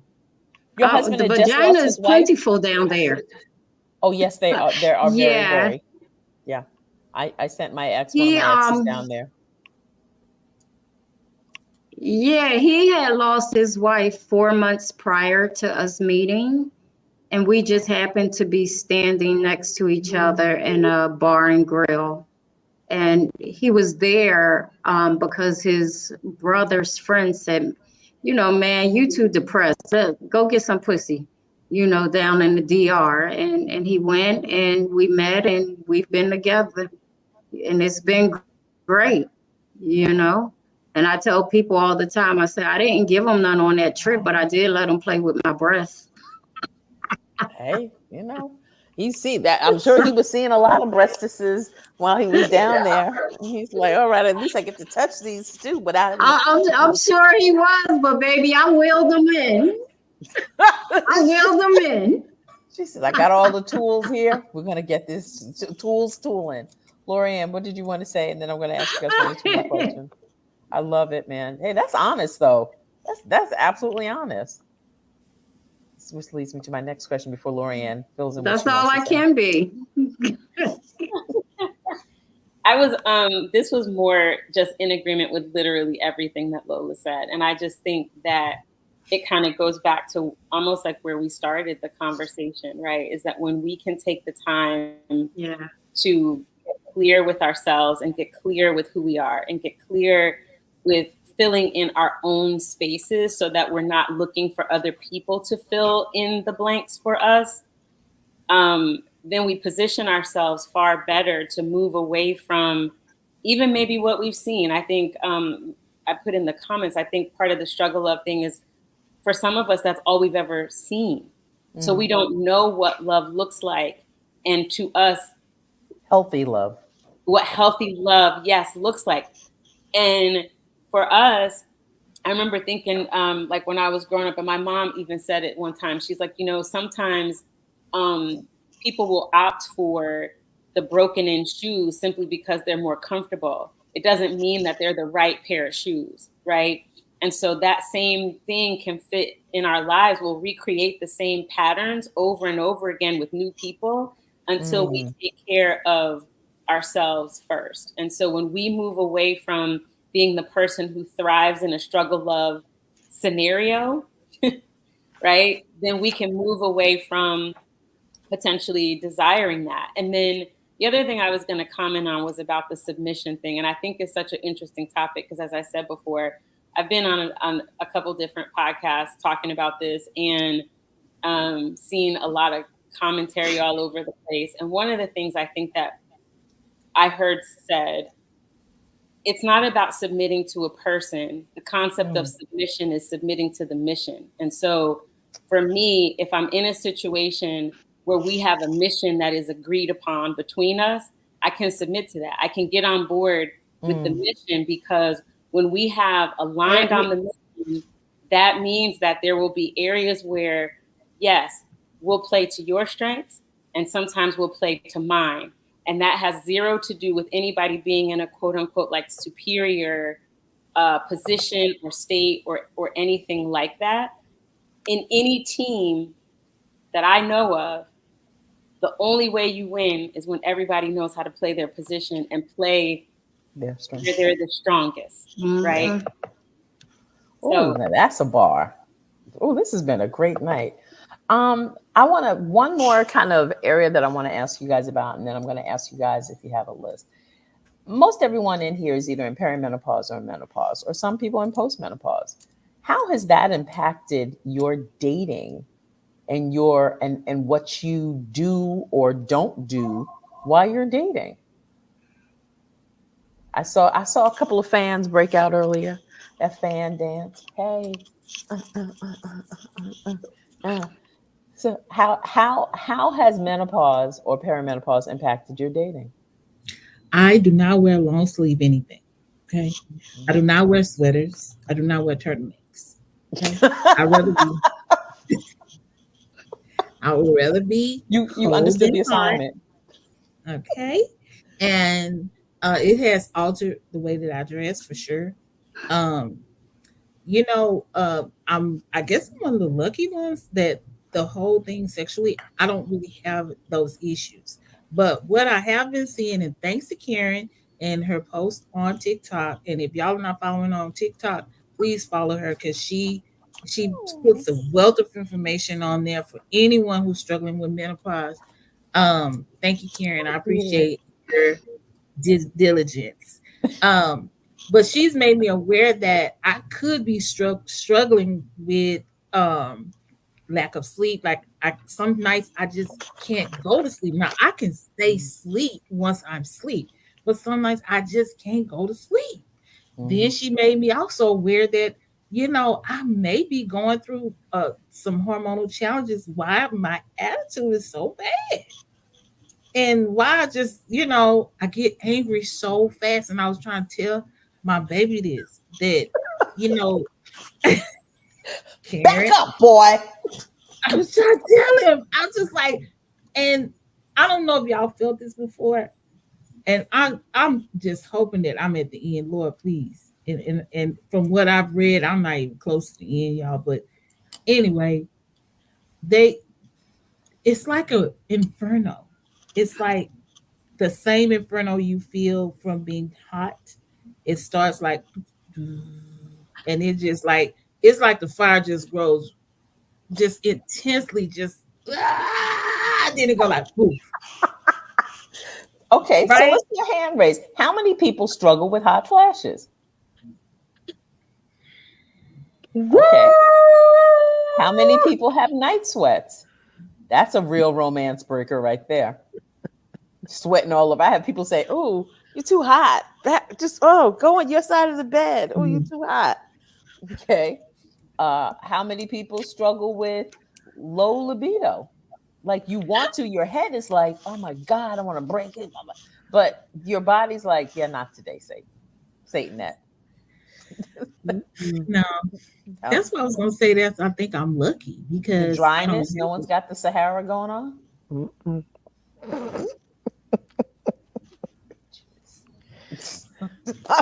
Type that right there. Well, I'm so I'm just struggling glad. with insomnia. That's my thing. I've noticed, and I'm perimenopausal, where I'm just in the middle of 2 o'clock in the morning. I'm just like looking at the ceiling, Mhm. and I've tried And everything. oh, and I did not I had my forget. doctor had to prescribe me something though, so I'm okay now. But I struggled with insomnia for the last year. Mm.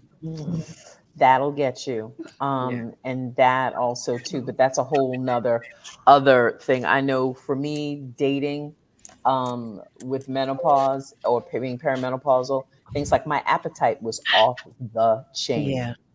Off the chain. I stood and ate a chicken one day on the phone talking to someone, picking at the chicken, just picking, talking.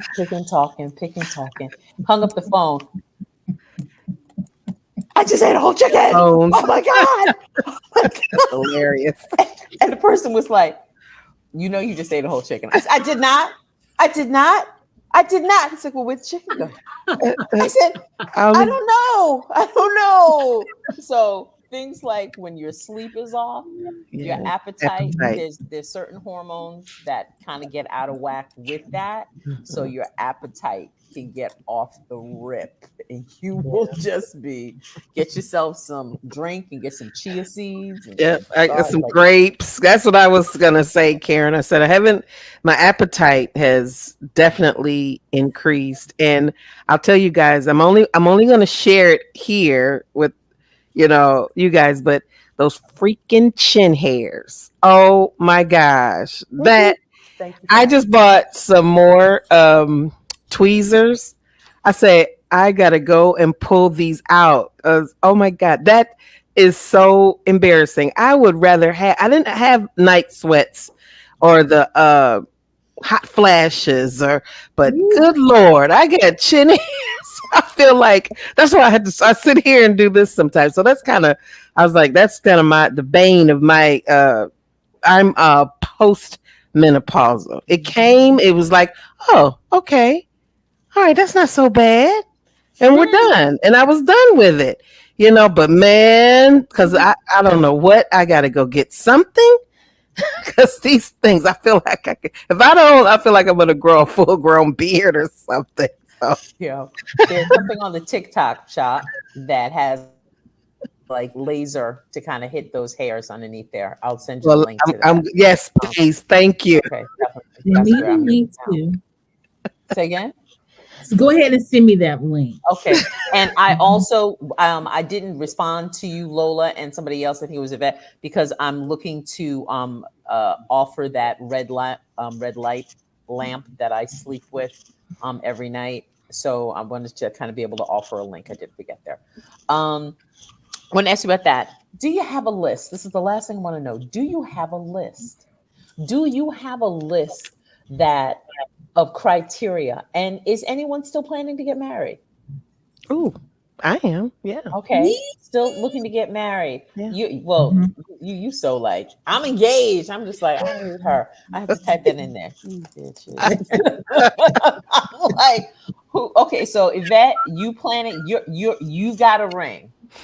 Right? I don't have a ring. I don't have a ring. But claim the fiance. Yes. I want to get married. And he knows I want to get married. Okay. And yeah. So all right. It's not a rush because I've already been married second time. So I'm not rushing it, but I love that feeling of being married. I've been married. My first marriage was 30 years. So I love that, feeling of that security and having a husband, so all right. I applaud Sharon, and she said that she's been married. I want to say she said 5 times. I applaud her, and so my daughter told me not too long ago. She was like, "Mama, if you get married again before me, it's gonna be on the top." Because I've been married twice already, and I also will say this, I've never looked for the perfect like the perfect time or the perfect person to marry. I am a chance taker. I have taken chances, and I think with being an entrepreneur for all that long time, it's helped me to definitely be able to take chances and not regret, what I do. If it don't work, okay, at least I tried it. So I'm willing to try one more time. I know my grandfather was married 4 times. So I mean, I ain't trying to get married 4 times or nothing like that, but I'm just saying. Oh, if it takes that to get it right, then there's nothing wrong with that. Who was it, Lola? You said you wanted to get And- married too? The jury's still out on that. I would definitely love a partner. I don't know if I want to like get married. Like somebody would really have to convince me of wanting marriage. Like, because what does that entail? Like, what my version of what marriage is and what a man's version of marriage is might be two totally different things. So, what's the contract say? I don't know. What's in the contract? Lori, what's in the contract? Because a lot of men, they want marriage and they want somebody to just cook and clean and just stand there and like, I'm not interested at 51. Like, I'm not interested in being a maid. I feel that's why they have housekeeping services personally. Yeah, get a housekeeper. That's my personal opinion. Lori, if not, it's inclusive of travel all the time and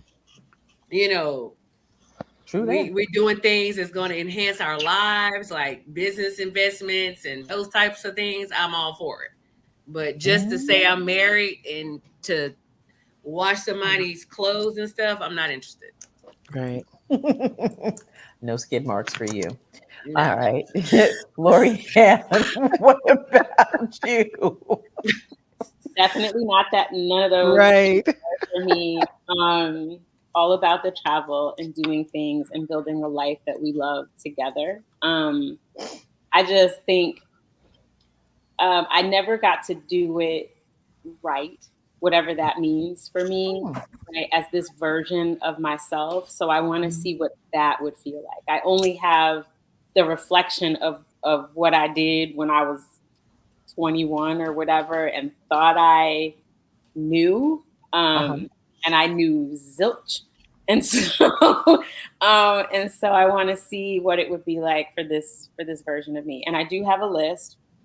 But I took advice from someone once who had a list and got married. So my list is not just like characteristics of that person, but also how those characteristics make me feel. And so because I wanted to understand the connection in those things. Kind of like Lola was saying, like I know what it looks like to me. I know what my version looks like. So I want to sync up with somebody whose version is kind of similar. Like our what did I used to say? Our baggage doesn't have to match, but it needs to be coordinated. So that we, maybe we've gone through some similar things, had some similar stuff that happened, but ultimately we're back in this place and looking to live a grand life. And I am not, this is probably unpopular, I'm not a person who seeks a soft life, actually, because I think that entails some things that I probably wouldn't fit into well. I am naturally, because I'm really ambitious. I'm super ambitious. I'm not looking for anybody to give me things that I can't get on my own. And so again, it's more about finding someone to create, like Lola was saying, like investments together, the grand travel together. Like, it ain't fun if we ain't both doing it. And to me, that would bring me more joy than meeting somebody who has a bunch of stuff and then I'm just sliding in. I don't have that I just don't have that. That's not for me. Interesting. Who else has a list? I know Ivy must have slid out. I don't know what happened to her. Let me see what's going on with her. Who else? Sharon, you said you had a list? You've had a list before your last relationship? Mm-hmm. Okay. Does your husband before it ended? Everything? Oh. Not 100%, but I'm gonna say about 90. Really? That list works, man. The last person Yeah, works.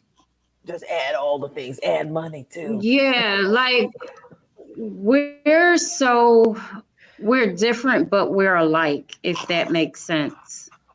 Okay. I'm very loud and boisterous, and he's very soft spoken and calm. So he's actually tamed my spirit, and I hate using the word tamed, but he allows my spirit to be at rest. And I've never had that prior to him. Okay. All right. Yvette, you have a list? So, and I have to say, oops, I'm sorry. No, go ahead, love. Go ahead. I didn't know. Go ahead. Oh, no, and I was going to Yvette. say, though I'm very ambitious as well, I do have a very soft life, if that makes sense. Like I have my own, I came in with my own, but I'm also allowed to be soft in my energy and my spirit. He just will pull a lot of the weight without me asking or anything. He just knows what a man, in my opinion, is supposed to be like and supposed to do. And I tell him, I say, your wife trained you well, baby. Gotta love it. Gotta love it. Karen, how about you? Do you have a list? You're planning on getting married again? I don't think I have a list as of yet because I'm still working on me. I'm kind of late to the party, so I've got quite a lot of things to get Karen happy, make she's happy inside. That's why, again, I always tell you, Karen, I love coming to these forums and being a part of, because I'm empowered by hearing, the strength and getting motivated by these women. And you guys have been, working on yourselves, and I'm just starting. So, and I don't mind being the kindergartner in the room, I really don't, because I know I'm learning and I'm growing. And what did Effie say? My grandson was in the Dream Girl play. So I like all the music. I am changing. And it's wonderful. But I will say, God, I want somebody who's got to love music. Who's got to love to dance and love to eat. Okay. And I mean, that's half of it, the battle right there. Just a kind spirit, just a kind spirit. That's all I'm looking for. And I will say this, sometimes we run into the love of our life, or such a sweet person, and we don't recognize it or don't feel that we deserve it. I was married twice, and my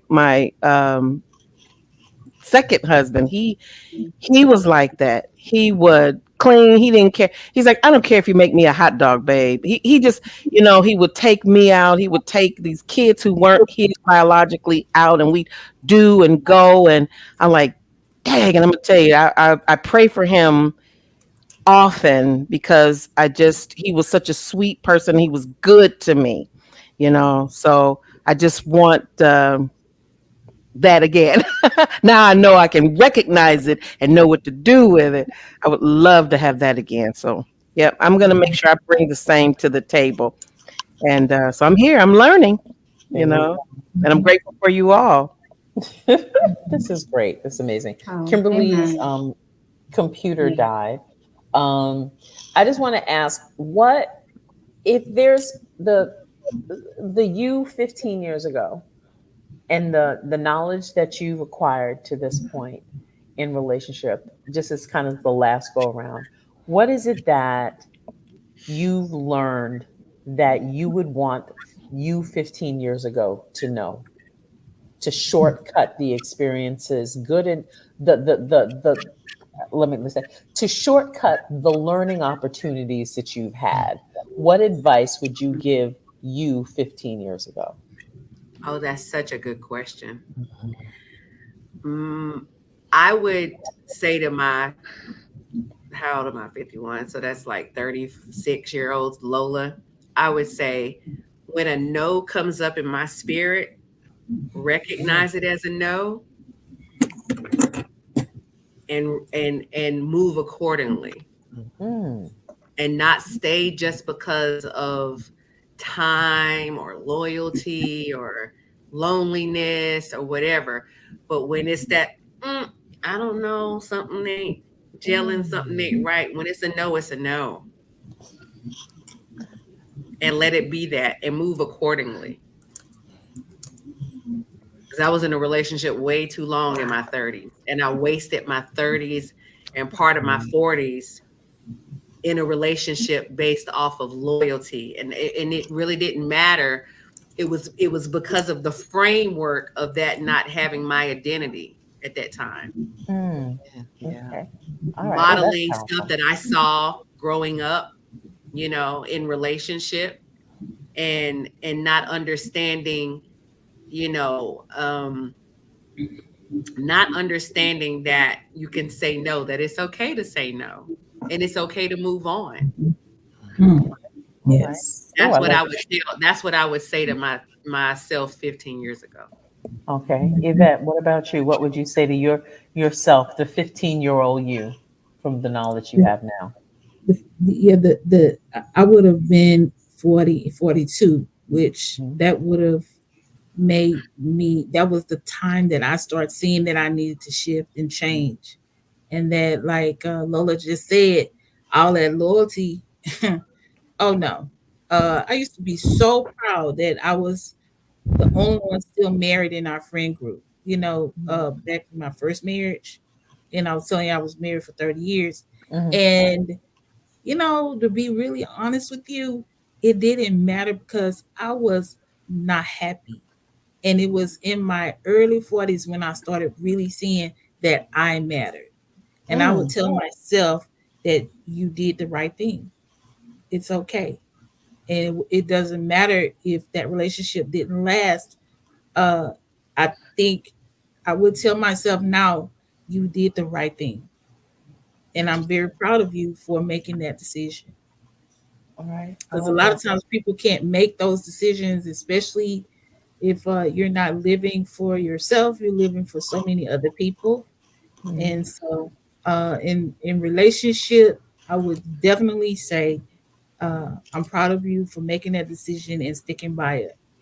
Wow, so strong. Karen, what about you? Well, I would tell myself, surround yourself with positive, supportive people.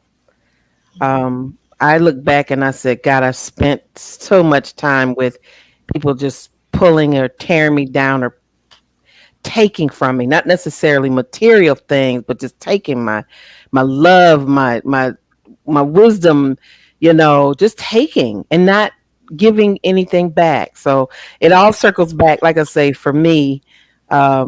And I've got a wall. I'm sitting in my office. I've got a wall where it says, it's about you. You got to love yourself and be faithful. And, so I can remind myself in every aspect to do that, take care of myself. Guess what? My friend circle is like this tiny. I think, with meeting you guys, I've got two Karens, Karen Jones, and there's another Karen. I call her Blonde Karen. And, there's a lot of the people I've just, okay, you're out of my circle because you don't fulfill me. You don't build me up. You don't love on me. And if I'm doing that for you and to you, because I'm going to, I think that's a beautiful part of friendship is to say, hey girl, hey Yvette, how you doing? And Yvette, because my middle name is Yvette. So instantly I was like, oh, we got an Yvette. Oh, I got a Karen. And, so I love, like I say, and I say it again, and you guys will, oh, that's Karen again. But I just love, like I said, being a part of this because this is going to so help me, and it's going to, teach me how to move forward with me. And guess what? It's going to teach me how to help my daughter so she doesn't learn bad habits from what she's seen in my life. She's 35. I've got to, get her on board. And I've got granddaughters. You know what I mean? So I want to make sure that I set a good example for them. So that's my talk for my 15-year-old 15 years ago, not my 15-year-old self, but 15 years ago. Sharon, what advice did you have for Sharon 15 years earlier from where you are sitting today about dating, mating, and relationships? 15 years ago,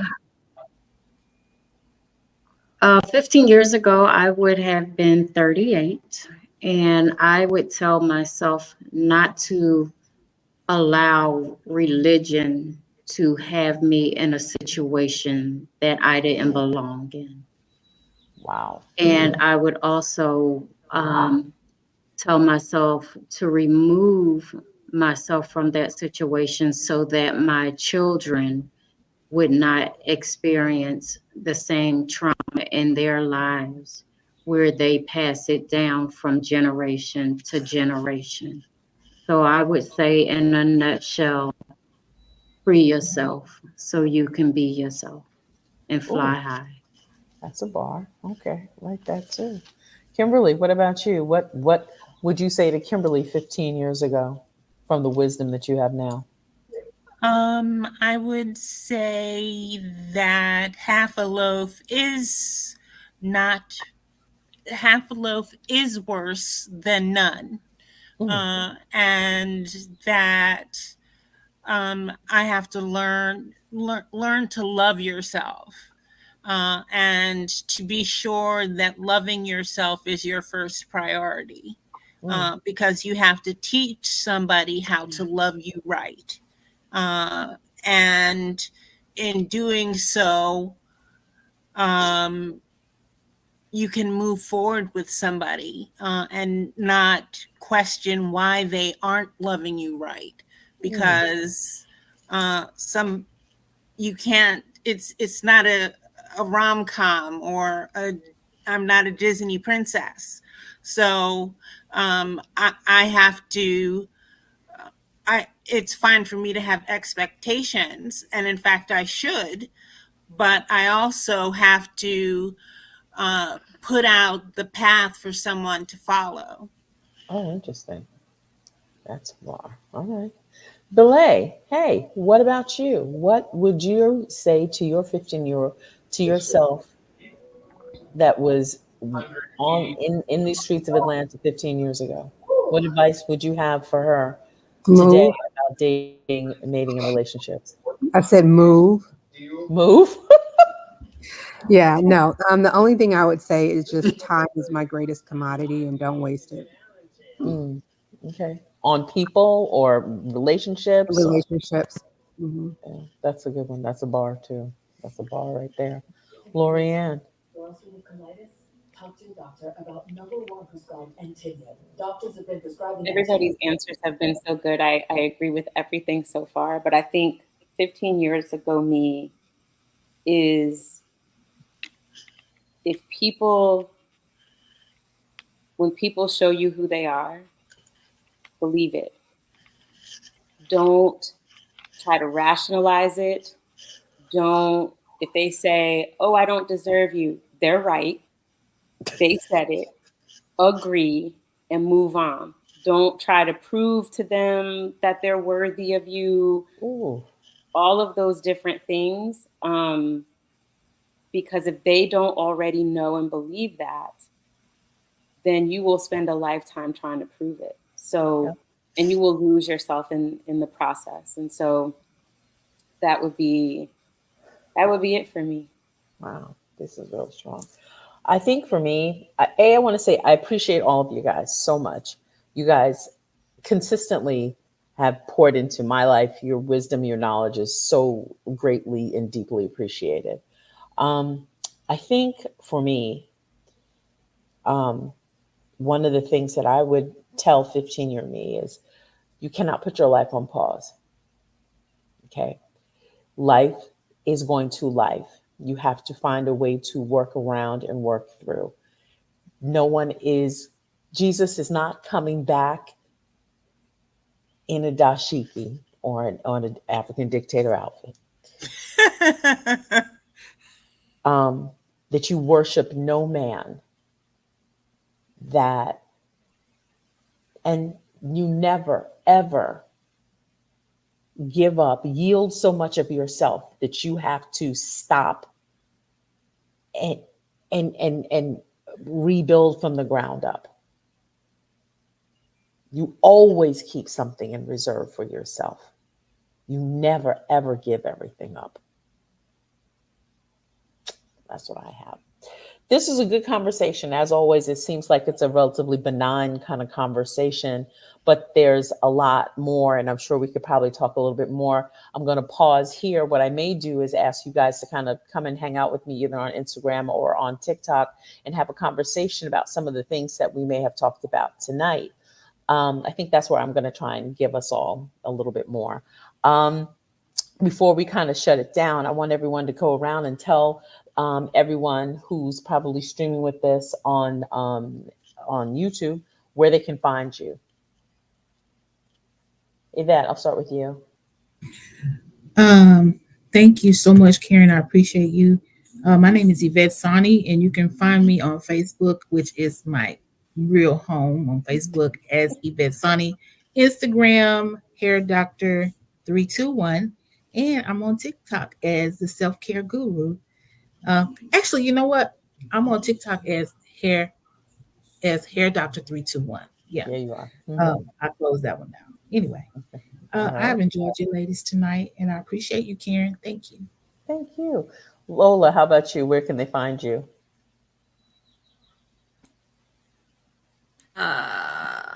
You can find me on Facebook, TikTok, YouTube, Instagram at Heal Black Joy. And I also, my Heal Black Joy right now on Instagram, I'm not really active on it right now. I'm just kind of getting myself back in the podcasting space. But I'm very active on my personal Instagram, which is Lola Troy Writes, writes a book. Yeah. Okay. Lorianne, thank you so much. Yvette, thank you so much for being here. Lola, thank you for being here. Lorianne, how can they find you? Thank you so much, Karen, for inviting me to be part of this. I'm so grateful to be in this conversation with all of you amazing ladies. You can find me mainly on Instagram at the Lorianne Rochelle, or on my website, Live Rebel Soul, or sometimes on TikTok, although the glitching bugs my eyes out. Also at the Lorianne Rochelle. Thank you so much, Lorianne, for being here. Vilay, how do they reach you? Yes. All right. So they can reach me through my website at thathypnochick.com. On Instagram, it is my name, which is Bille, not IE, Frazier. And that's Instagram, Facebook, and TikTok. All right. Vilay, thank you so much. I appreciate you being here. Thank you. Kimberly, Yes. how do they reach you? You can find me on Facebook, and the page is March to Sanity Wellness. Okay. Sharon, how do they reach you? Before you escape back to Africa. All things at Sharon K. Griffin, and my website is sharonkgriffin.com. Okay. Karen Hankins, how do we find you? Oh, I'm just over here at 8209 Bancroft, Cleveland, Ohio. If you ever in Cleveland, stopping by next week. Wrong. Stop by. I'll make you a pie. We'll sit, have some tea. We'll just chop it up. The weather's finally warm. No, I am on Facebook. I have a Facebook presence, but I'm not much into social media. I've got that I mentioned I had grandkids, so I do a lot of grandmother stuff. I sit and play my guitar with them, and I'm just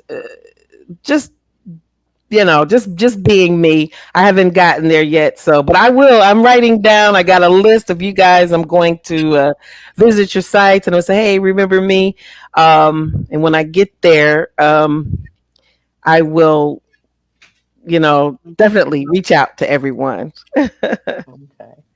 And as always, I am Wink, Blink, and Flirt. And I can be found on Instagram. Not much longer, I don't think. I don't know. TikTok and YouTube. And I'm looking for a new home to kind of part in case TikTok goes away. But anyway, I appreciate everyone who kind of hung in. I'm going to splice this up and dice it. And I hope to see you guys again next month, where I believe the month of May, we may be talking about mothers and daughters next month. Okay, so I hope you come and join the conversation.